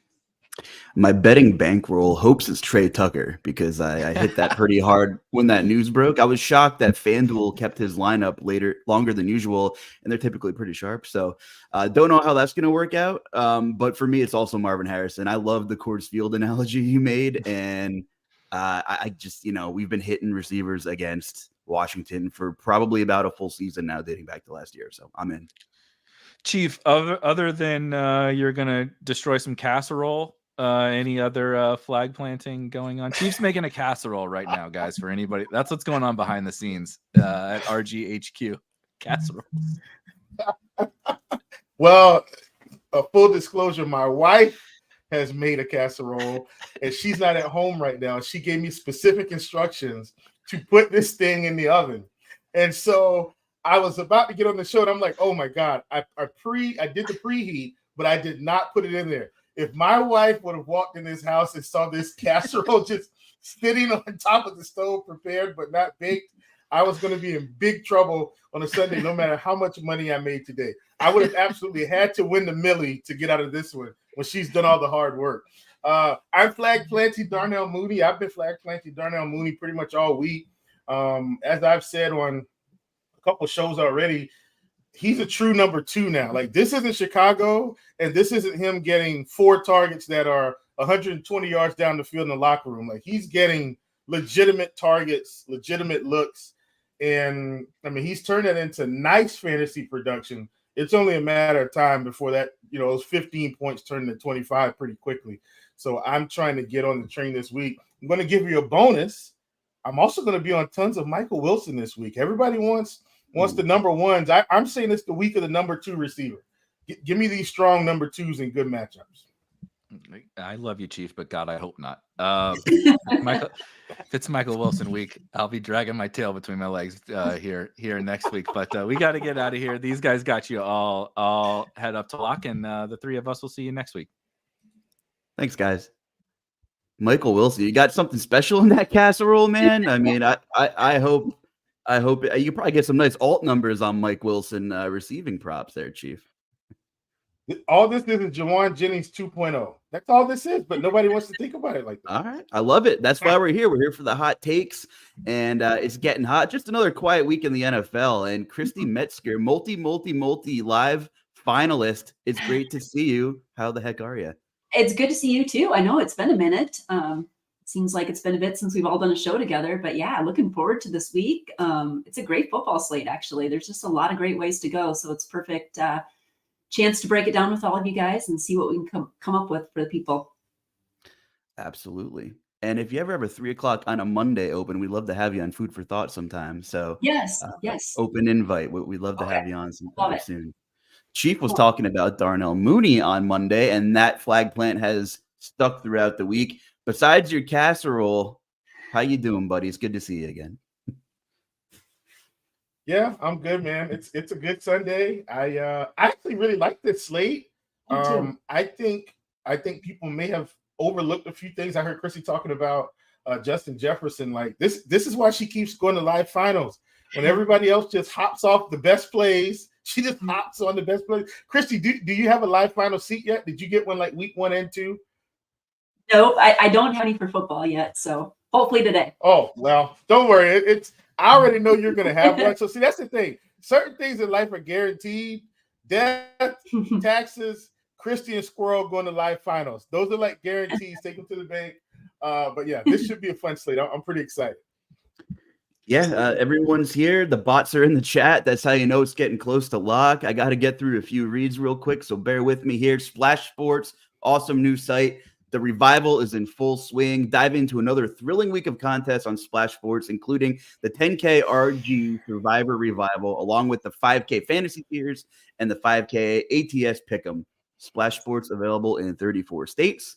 Splash Sports dominates the peer-to-peer fantasy and betting scene. Head to splashsports.com/RotoGrinders.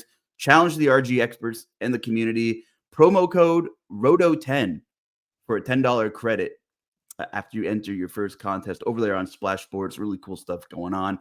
The RG Listener League, shout out to JMoDab2232.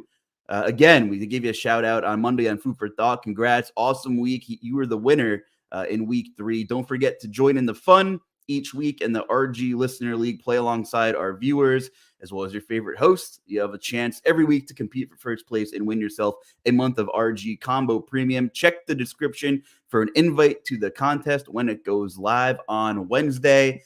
And introducing RG Combo Lite, our newest product, gives you the power of simulation for a fraction of the price of other tools. Competitors charge hundreds a month for their sim products. Combo Lite is just $39.99 and includes our Sim Labs lineup building tool, plus content from some of your favorite DFS analysts. Combo Lite doesn't limit you to one sport either. It includes Sim Labs, access to the 4 most popular sports. That's baseball, football, NBA, and PGA. The big core 4 sports there. You won't find a more cost-effective option anywhere. Now that that's out of the way, And I like the flag plan on Darnell, Chief, because you know what? There was so much news this week, and of course you have to adjust the news. But sometimes, some of the best plays get lower owned as the week goes on, where some other guys are in smash spots. And of course, Darnell Mooney, it seems like a really nice GPP option. But we're gonna go position by position, about 12:25 Eastern here. Drop your questions in the live stream Discord, and of course, the YouTube chat. I will do my best to sift through these, and maybe producer TJ can help me out a little bit once the bot shows out a little bit. But we'll get to your questions. We'll answer them. And let's just get right to it. Let's go around the horn here, if that's cool with you guys. We'll start with quarterback. Obviously, if you're watching this block of shows, there's a lot of talk about the big game environments, Arizona and Washington, high game total, on paper, the best game environment. I'll throw it over to you, Chief, first. Talk to me about quarterback today, and what's your take on Kyler and Jaden Daniels in the desert? Well, I mean, obviously, that's the obvious game of the week. And I don't like to overlook obvious games unless I feel like it's picking up all the steam. And I'm not saying it's picking up all the steam. I mean, you're getting pretty good ownership on these quarterbacks combined. Like when you're looking at they're going to soak up over 30% of their ownership at quarterback. So I just made a conscious decision for tournaments that I just wasn't going to play them today. And once again, that's just a decision I made once I saw the ownership was getting steam, and it's higher now than it was when I was, looking at it earlier this week. So that is not me saying Jaden Daniels and Kyler Murray are bad plays. I think they're great plays. However, I'm choosing to go in a different direction because clearly there are other good spots and there's some bad defenses out there today, and we're just avoiding them because Daniels and Murray are in like the shootout game of the week on paper.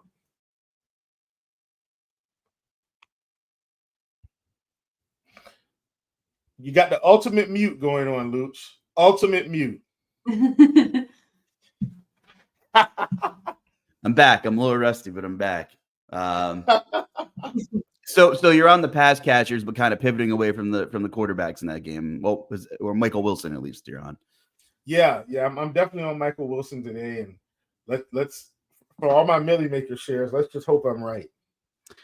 All right, Kristi, what are your thoughts on that game? And obviously, like Chief mentioned, a lot of bad defenses on the slate. So who else are you looking at as well? Yeah, I do. I love Kyler. I love Jaden Daniels, CJ Stroud. Obviously, they're the obvious ones. They're carrying a ton of ownership.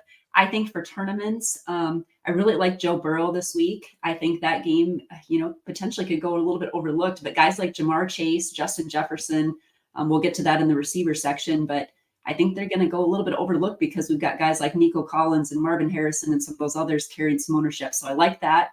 And then I also like getting exposure to the San Francisco game, getting some exposure to Brock Purdy there. I think there's a lot of good pass catchers we can throw in there. We do have Debo back this week, but Kittle and Jennings and Mason. And I think that just makes a really good tournament play as well. Yeah, they're getting healthier slowly but surely. Mm-hmm. Very high Vegas total. New England's been pretty stout against the run. Maybe they're a little one-dimensional. Brock Purdy currently projected for minimal ownership. So I think that's a really interesting call. Chief, let me ask you about the new look Carolina Panthers. Kristi mentioned Joe Burrow. Andy Dalton's still very cheap. We just saw Jaden Daniels have a field day. What against the Bengals in that secondary? What are your thoughts on Andy Dalton? Are you okay going back to him this week? I am going to have some Andy Dalton shares in my build here. Look, man, I'm not saying, Cardi said something. I'm not saying this offense has suddenly become, the best show on turf, but I do think it's better with Dalton. And wouldn't you like to know that the Cincinnati defense has not been great this season? One of the tools that's readily available here at RotoGrinders is the NFL First Look. And I can't express how much that tool can just help to show you a few things to get your week started. So that's one of the first things I look at. And look, man, Carolina, if they come out like last week, they've got a chance to once again put up some nice fantasy production, especially since now we don't have Adam Thielen The target should be concentrated. Andy Dalton's got himself a guy. We're just going to start calling Deontay Johnson AJ Johnson for now, and hopefully he can replicate some of the success he had in Cincinnati when he had a true number one guy that he could throw to. I'm looking for double-digit targets this week, and if so, Andy Dalton should be looking pretty good by pushing the ball down the field against this Cincinnati defense that's been pretty porous. Kristi, I see you have CJ Stroud tagged on Lineup HQ. Talk to me about Houston and your thoughts on Stroud today. I had him last week. It just obviously did not work out well, but I think this week it is just a prime spot against the Jags. Nico Collins, there's no Tank Dell this week, so I think Nico Collins is just in an elite position. They play a lot of man, and he should be able to just absolutely eat them up. We've seen some receivers put up some big points here recently, so I like that. I really like the double stacks too. I like getting to Diggs. So I've got a lot of Stroud, I've got a lot of Nico, I've got a lot of Diggs. And I think, we got late news on Joe Mixon being out. So I think, Cam Akers isn't a great play, but he's cheap. And so I think getting him in there is just a fine play too. And he's cheap, especially on FanDuel. I think he's just 6,100. So I like that quite a bit. But I'm getting to a lot of stacks. I will point out too, we'll get to the receivers, but you got a guy like Christian Kirk and Brian Thomas, both under 6K on FanDuel. So some great bringbacks in that offense, but Kirk is way too cheap. I like really getting heavy exposure to that game. I saw Soul Train, and I usually don't jump around to questions, but I wanted to bring up Baker Mayfield. He said, do I go with Geno or Baker this week? I think we're going to find out a lot about Tampa Bay this week. I mean, Philly is just in a body bag right now outside of Barkley and Hurts, and we'll get to running backs, but Philly still slight favorites on the road. A couple subpar showings from Tampa Bay in this offense, but it wasn't too long other than the Saints game, which kind of flopped for fantasy purposes and a lot of things last week. That Eagles defense did a 180. We talked about it on Food for Thought earlier this week that Vic Fangio actually adjusted last week. And I was shocked, but tip of the cap to him. That was great. But we will find out, a lot about Tampa. If Tampa Bay can't move the ball this week, I mean, you just would think they might have some decent field position. They're at home. We'll get to receivers. It just feels like a Mike Evans week. No analytics behind it, but he's been quiet and it just Eagles secondary. I don't know. Anyway, maybe we'll inch closer to wide receiver. Anything else on quarterbacks, you guys, or do you want to start talking about running backs, Chief? Well, I will mention that for whatever reason, the Blitz does love some of these cheaper guys on DraftKings this week, like Deshaun Watson, like Trevor Lawrence. Boy, Trevor, what an experience with Trevor Lawrence. I'm not saying you need to. I'm saying sometimes you just got to lean into that. The Blitz does like him this week, so I plan to have a little bit of Deshaun Watson also. Okay.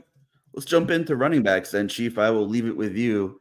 A ton of options, not so much on like the high end of things, but I do like the guy at the top of the DK pricing and Mr. Barkley.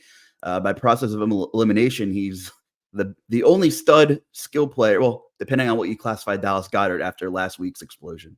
But Barkley is still standing for the Philadelphia Eagles. Chief, what are your thoughts about him and Brees Hall at the top and then kind of the rest of the position? So let me just say, this is definitely, and I'm taking a Kristi approach here based on her mention of Justin Jefferson.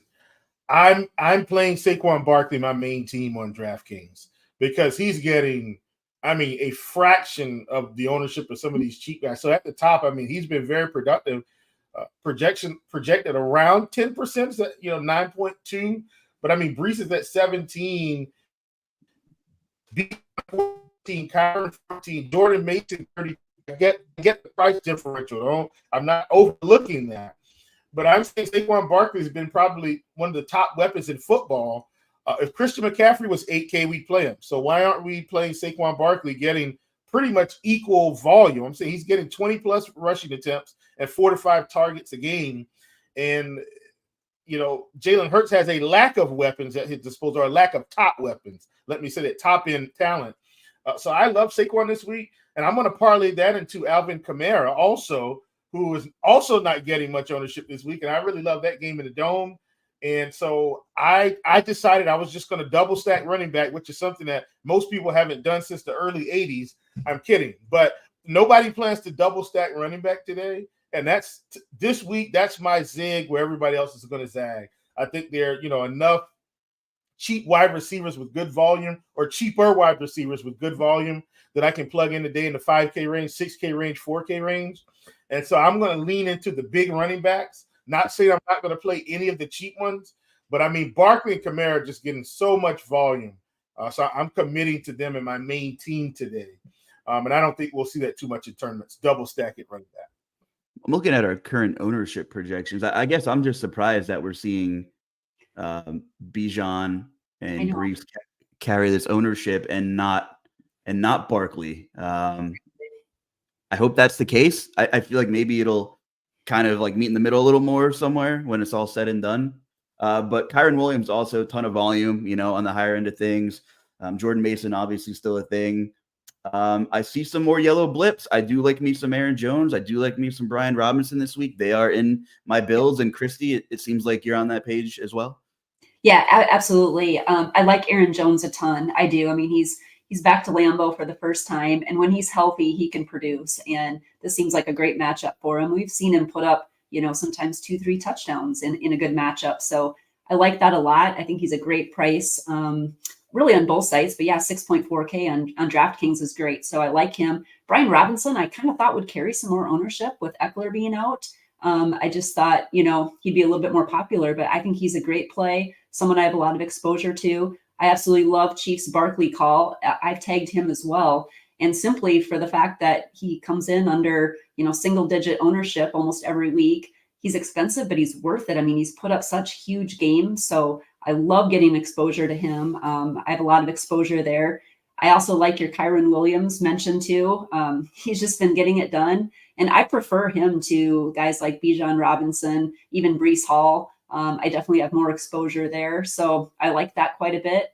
I think James Conner's a good play too, kind of going back to that Arizona-Washington game. I think if you could just really stack up that game in a lot of ways. And I don't even mind getting, Kyler and throwing Conner in there too, and just trying to capture all the points. So I like that quite a bit. There's some cheaper plays that like guys like Najee Harris. I'm very, very much underweight on him. I mean, he's certainly going to get the rushing attempts, but I think there's more upside with other guys. So I don't have a ton of Najee Harris. I'm sticking to the guys like the Brian Robinsons, Aaron Jones, Kyron Williams, and then absolutely in big time on Saquon Barkley this week. Yeah, I mean, Harris should get a lot of volume. Not a pass catcher though. I'm sure Arthur Smith will Arthur Smith a little, and we'll probably see some more Cordell Patterson than maybe we should. But I do agree. Najee should get the volume. The Colts defense is bad. I have a little bit of Najee. Chuba Hubbard in that same cheaper realm, coming in kind of chalky, but I'm not sure that I care. You're in on Chuba, Kristi, or what are your thoughts on that? Yes, I do. I forgot to mention him, but I do. He just makes sense, and yeah, the volume is there. So I think he's super cheap. So I think you gotta like him today. Yeah, Chief, give me your Chuba thoughts. You gotta love fantasy weeks where the Panthers are super relevant. So I'll give you all the mic time while they are this season. Well, listen, man, I'm in a conundrum on my FanDuel bill because I'm trying to decide whether or not I'm going to go Dalton Kamara or Burrow Chuba. So, Kristi, just get out of my head. Stop looking at my screen or my phone. I do like Chuba today. I think he's cheap. I think this team's going to get good volume. I think what we saw last week was the offense could move the ball. And that's all we're at. Like, if the offense can move the ball, the points will come. And so I think we need to not. So we're saying, hey, let's not overreact to the Panthers. But Cincinnati has also shown us this year that you can beat them and you can score points. I mean, look at week 1, Patriots. Like, the Patriots beat Cincinnati. Folks, Cincinnati is an 0-3 football team. This team has not won a game this season. And so I think we've got competent quarterback play. I think the Panthers are fine this week. So, yeah, give me – I like Chuba. I like Deontay. I like Dalton. At least one more week. One more for you, Kristi, and then we'll move on to wide receiver. Another cheaper on the chalkier side of things. Cam Akers, what are your thoughts on him today? Yeah, I do. It looks like he's picking up a little bit more ownership than I thought he might have with getting the late Joe Mixon news, but I don't mind him. I mean, he kind of lucked into a touchdown last outing, but he's cheap enough where I just think the game environment's so good that it wouldn't surprise me if he puts up some good points. So certainly don't mind him at all as a cheap play. All right, about 12:39 Eastern, we will talk receiver, tight end, couple defenses, then get to your questions here. Moving on, Justin Jefferson probably became more appealing after the Alexander news. Packers down a couple of bodies in the secondary. A lot of ways to go this week, and there are a lot of guys in that 6 to 7-ish K range that I think could really flip this slate. But I'll leave it right here with you, Kristi. Justin Jefferson, talk to me a little bit about him more. Yeah.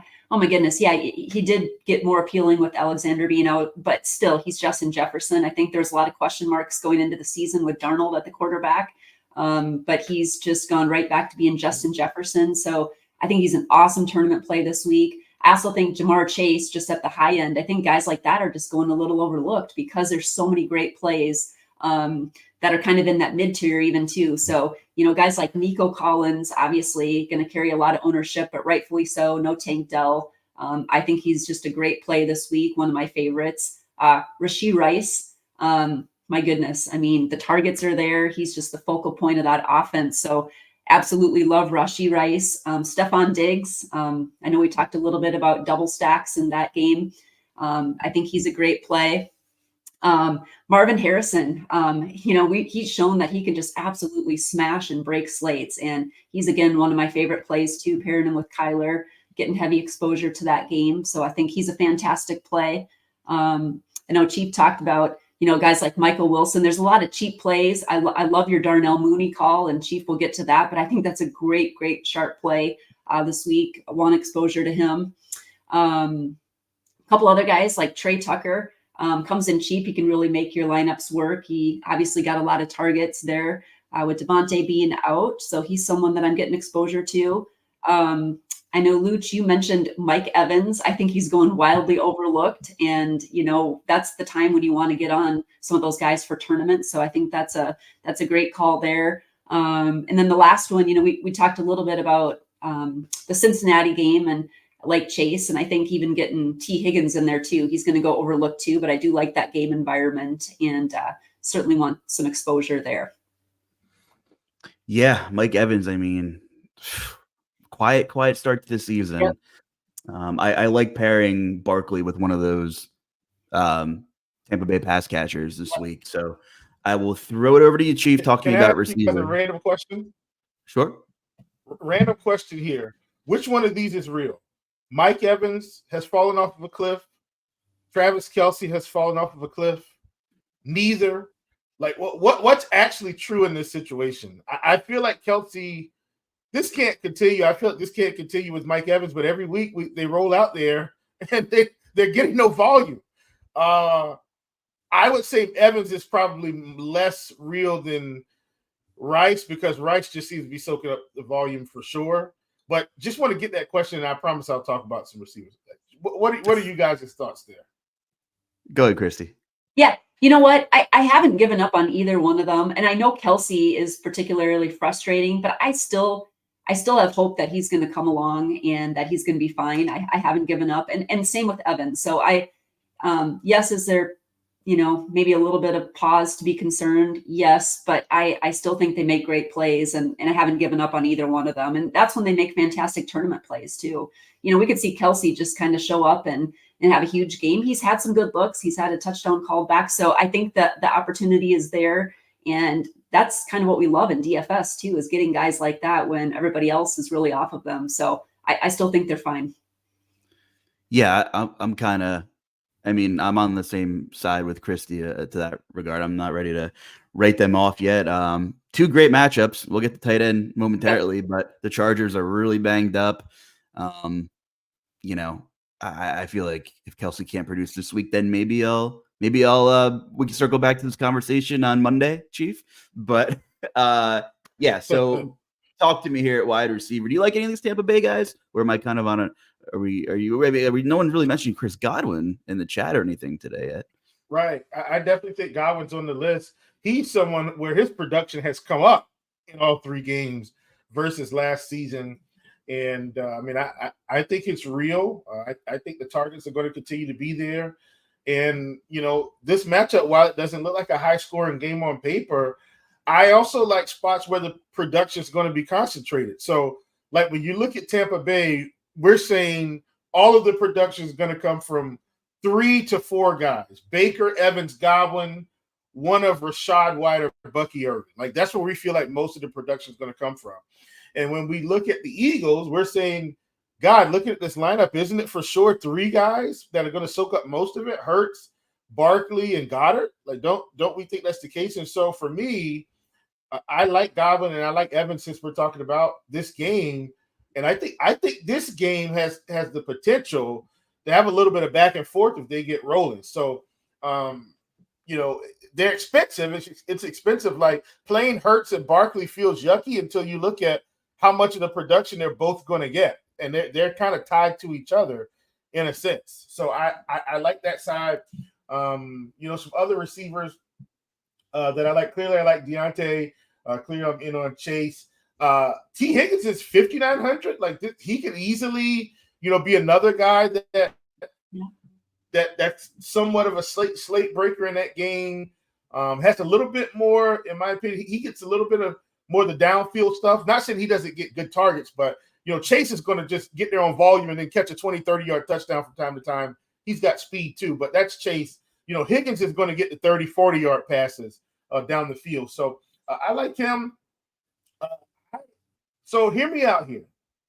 This is a yucky play, but it's a volume play. If Courtland Sutton keeps getting 12 targets a game, like, that's got to materialize to some big production at some point. Like, Bo Nix is throwing the ball 35, 40 times a game.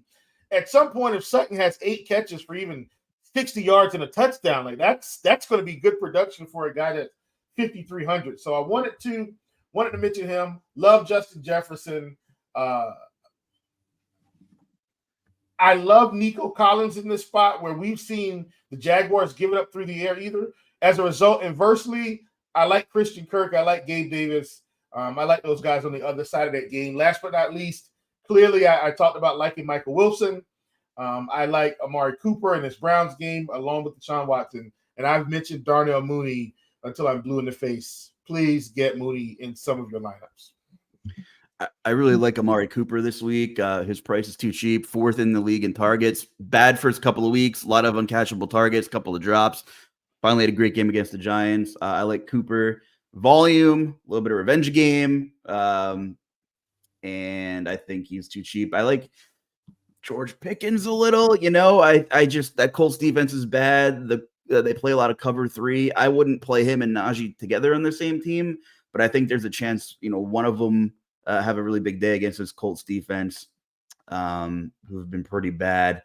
Deebo Samuel, we saw producer TJ say expected to have no limitations. And I want to touch on the 49ers before we get to tight ends because they have such a high Vegas total. Kristi, we talked about Brock Purdy a little earlier. I'll open up the floor to both you guys. How are you handling the 49ers today? Yeah, I definitely have exposure to them. I really do. I just think they're a game that's going overlooked. I have a lot of interest in Purdy. I think Kittle is sneaky. We've seen a lot of those guys have some really big games. Mason is extremely cheap on DraftKings, so I think he's a lot more popular over there. He's priced up this year on FanDuel. They've done a good job of pricing him up. But yeah, I think getting exposure to them is great because we've already kind of talked about some of the games that are carrying a lot of the ownership. Especially with the Arizona, Washington, Houston Jags game, things like that. So I think it's smart and wise to get some of those 49ers into your stacks and games this week. Go ahead, Chief. I like the 49ers this week. The Patriots defense, it hasn't been spectacular. I will say getting all the pieces back probably makes Purdy very interesting. But it should open it up for Jordan Mason. So if I'm stacking San Francisco, believe it or not, I feel like I'm running Purdy, Mason, and one of the receivers. Like that's how I think I'm playing them today because I don't know which receiver is going to be the guy. That's fair. I'm fine if you want to play Deebo in large field tournaments, but I feel like I don't care what they say personally. I think I'm still erring on the side of caution just a little bit, especially if they have like a 10-point lead, fourth quarter. Maybe they lean on Ayuk a little more. And we talked about Ayuk on Food for Thought, Chief. He had 10 targets last week. Just the volume was there. Juwan Jennings was the big play, 3-touchdown guy. So I guess that's pretty much it. But let's move on to tight end for time purposes. We got about 10 minutes left, and I want to get to some questions. And if you have any defense questions, I saw a couple of them, throw them in the chat. I'll skip defense, going around the horn here. But if you have any questions about defenses, feel free to fire them in. Tight end, we talked about Travis Kelce. George Kittle's healthy and back, allegedly in pretty good condition. We'll see. Some cheap options in the desert. We heard Zach Ertz from Squirrel in the last show. Elijah Higgins on the other side there as well. It's just been a brutal week for high-end tight ends and their injuries. So we'll start there. Chief, I'm assuming you're not really interested in Travis Kelce, or you're throwing me a curveball and were you waiting for this one? I'm not. So let me say, I think Kelce is a really good tournament play. Like, he's come down to 5,800. The price is getting better. I think if you're playing Mahomes, you better put some Kelce with him. The target volume hasn't been there, but once again, this is a guy that can get 2 touchdowns on 4 targets. So I think, I think you should have some Kelce. I don't like how it's gone down this season, but I think he needs to be in there. If I'm on DraftKings, though, I thought Dallas Goedert was going to get way more ownership today, and it's just looking like he's not getting much. So I'm about as close to all in on Dallas Goedert as you can get. Once again, I feel like all situations aren't created equal. This is a situation where he should be all over the field catching passes with someone that hurts trust. So give me all the Dallas Goedert you can handle. Kristi, value options at tight end, or who are you interested? / if you are, who are they? Yep, I do have some value options. I do like Dallas Goedert a lot, especially on DraftKings. He's priced up. I think he's the most expensive over on FanDuel. Do like Goedert a lot, but I do think there's some good.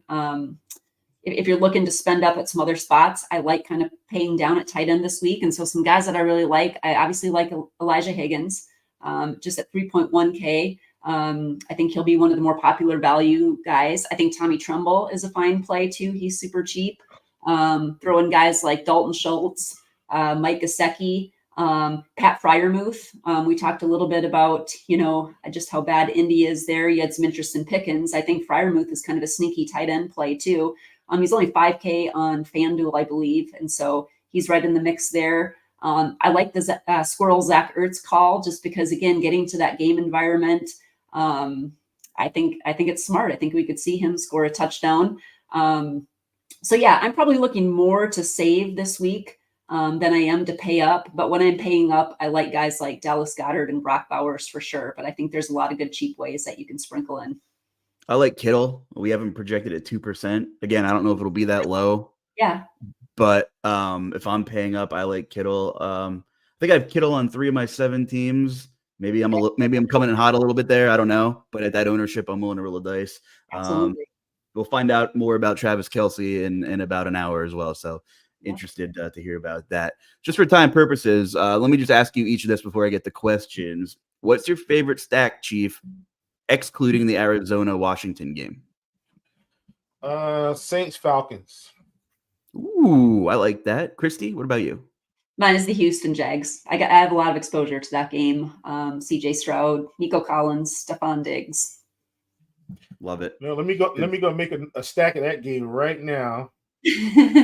So if Kristi wins, I win. A lot of man coverage. I don't know what Jacksonville's doing defensively. I mean, easy to say after last week. Ton of man coverage, a lot of single high. It's just like exactly what the rest of the NFL is not doing. Anyway. Yeah. Mike in the Discord, thank you for dropping your question. FanDuel Cash, Kristi, I'll throw this over to you. It's about Houston. Is 3 Texans too many for cash games on FanDuel? I'm guessing probably not, because if you get to like Stroud and you get to Collins and throw in Akers, I don't, because I think they're all good price points on those. So those are 3 that I would be kind of focusing on for cash over there. There's some Roschon Johnson trending this week, Chief. Yeah. Saw a question there. Oh, well, Kristi, talk to me about him. Well, I've seen the same thing. I mean, Swift has just not been getting it done, and Roschon is kind of sneaking into the equation. I think he actually has some talent, and I mean, I think he's one of those, really cheap plays that has some potential for sure. Got any Roschon in your arsenal there, Chief, today? No, I do not have Roshan, but I'm not saying he's bad. I don't have him. No, he should have some opportunities. If from what the coach speak is like, and my bags were really full last year. Maybe I was a little bit ahead of the curve there. All right, I'm gonna try to find some YouTube questions here, and excuse me, I'm sifting through the spam. Shout out to TJ for trying to work with that. Is it gutsy to play Darnold, Jefferson, and Aaron Jones together, Kristi, in a stack? No, I don't. I don't think so at all. And again, you're going to get that at such low ownership. And I like all those guys. I think it's good. For FanDuel, Chief, or Kristi, I'll open it up to both of you. 1255 here. Preferred running backs for single entry. I guess who's your favorite running back for single entry today, Chief? Saquon Barkley. Okay. I'm overspending to be different. Okay, I like that. Kristi, would you rather play for FanDuel tournaments, Deshaun Watson or Trevor Lawrence? I would probably go Trevor Lawrence. Okay. Jaden Reed or Amari Cooper on FanDuel, Chief? Amari Cooper. I have shares of both, but I like Cooper more. But with Jordan Love back, I think Jaden Reed's a different animal, so I do like that. FanDuel single entry, Brees Hall and Deontay Johnson, Kristi, or Bijan and Khalil Shakir? I think I'd go the first one. Okay. Is Jaden Reed okay for cash games today, Chief, on DraftKings?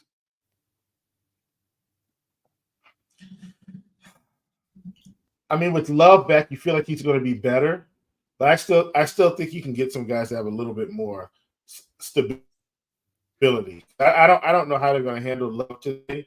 I mean, it could be the Aaron Jones show. I mean, not Aaron Jones, the guy from the Raiders, Josh Jacobs show for all we know. So I don't trust it. Kristi, would you rather play Strange or Higgins for DK cash at tight end? I like Higgins just a little bit more straight up. Okay. FanDuel cash, Chief, would you rather play Marvin Harrison and Zach Ertz or Chris Godwin and Mr. Bowers? Godwin and Bowers. Okay. Kristi, thoughts on the Jaguars pass catchers on the other side of the Houston game? Who's your favorite one today? Well, on FanDuel, I really like Christian Kirk. He's just way too cheap over there, but I would say Kirk, and I think Brian Thomas is fine. Those are probably the two that I'm targeting the most. Okay. One more for you, Kristi. I got a 3v3 for FanDuel cash. Jaden Daniels, Chris Godwin, and Bowers, or Kyler Murray, Marvin Harrison, and Ertz? I like the second one. I just like the Kyler, the Marvin Harrison, the upside on that one. Okay. Deontay Johnson, Amari Cooper, Rashee Rice, and George Pickens. Anybody have any issues with any of them? Frank asks in the chat. Any qualms with any of them? I like all of them today. I do too. Yeah, I don't have any qualms with any of those guys. TJ, throw that question up one more time. Really sorry. Every time you throw it up, I'm looking at a different one. 12:58 Eastern, guys, by the way. Start hitting that save button. You don't want to be on the wrong side of that. DKGPP, Najee Harris and Amari Cooper, or Roshan and Jamar Chase, Chief? Repeat one more time. Najee and Amari Cooper, or Roshan and Jamar Chase? Najee, Amari Cooper. Okay. 49ers full stack was a question. I like the Niners. I think we all, you have to push the right buttons with the right pieces, but very high game total. Let's see. Raj 11 in the chat. Brees Hall and Jaden Reed, or Alvin Kamara and Amari Cooper, Kristi? I like the first one. Okay. Thoughts on a Jacoby Bowers, Jacoby, I made up a player. Jacoby and Bowers with an Amari play on the other side on FanDuel. Is that okay? Yeah. Okay. DK, favorite defense on FanDuel. 1 second. DKGPP in the Discord. Goddard and Trey Tucker, or Higgins and Higgins? Anybody? Go ahead. What was it? Goddard and Trey Tucker? Goddard and Tucker for that one, I think. Yeah. Yeah. Okay. Yeah, I'm with you. Higgins and Higgins is funny though. It's like a law for DK Cash, Akers and Higgins, or Tucker and Goddard. I still think that one's the Tucker Goddard side by a lot. Yep. And then FanDuel GPP favorite defense. Man. Oh, Pittsburgh Steelers. That's mine too. Yeah, Steel. Yeah. And they're a good price. I hate this on DraftKings, but the Broncos were fitting in a lot of my builds. Like I'm willing to punt defenses usually. I actually don't even mind the Vikings too. They've been so good, and I know you're even going into Lambeau, but the defense has been playing so well. We hit lock, but this is for an after lock anyways, considering ownership, DK, GPP, and I guess everyone can answer. I'll throw it to all of you, then bow out here. But Rashee Rice or Marvin Harrison Jr.? Whew. That's tough. And I've found myself in some of those situations too. I'm probably going Rice, but it is so close. I really like both. I like both. If the ownership is partially true, I'm going to take Harrison. Yep.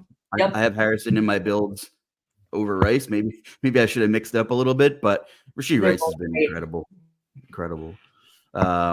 Big shout out to everyone in the chat. Really sorry if we missed anything. I know a couple of questions came in right at the buzzer, but busy day. Hopefully we're able to cover a lot of ground. And if we didn't, I'm sure one of the brilliant shows before us, did. We just have an awesome lineup here every Sunday morning.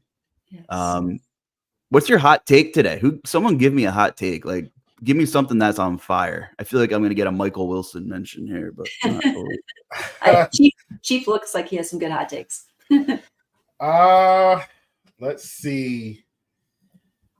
Hot take: Cardinals Commanders doesn't eclipse 30 points. Ooh. Total. I like total. I mean, listen, I don't really believe that actually, but you're asking for hot takes. All right, I'll give you my real hot take. Michael Wilson goes for 500 and a touchdown. Well, that will tilt the hell out of me if that, that happens. TJ, you got a hot take? I see your face back on camera here. Hello again. Hello. Deontay Johnson, Justin Jefferson, and Nico Collins will all have double-digit receptions. Oh, I like that. I like that. That's a parlay I put together, and I'm really excited about it. Kristi, those are all guys that I like, TJ.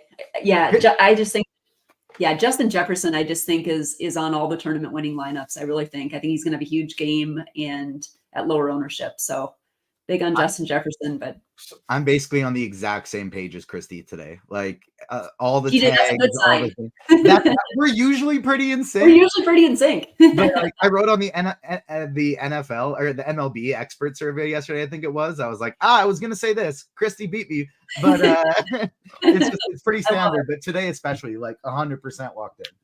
Good, I love it. So check this out. On my main team on DraftKings, I told you guys I ended up with Barkley and Kamara, and to get that stack done, I ended up with the Deshaun Watson, Amari Cooper pairing.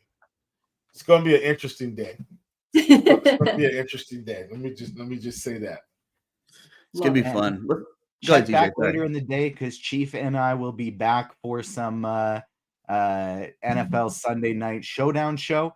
And then I know Chief may have something come up. So if it's not Chief, it'll be Tim. And so 2 of the 3 of us will be there for Sunday Night Football tonight.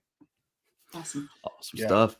Well, to everyone here at RotoGrinders, producer TJ, my guy Will Priester, and Kristi Metzger, I'm TheLuuch. Good luck, everybody. Have a fun Sunday.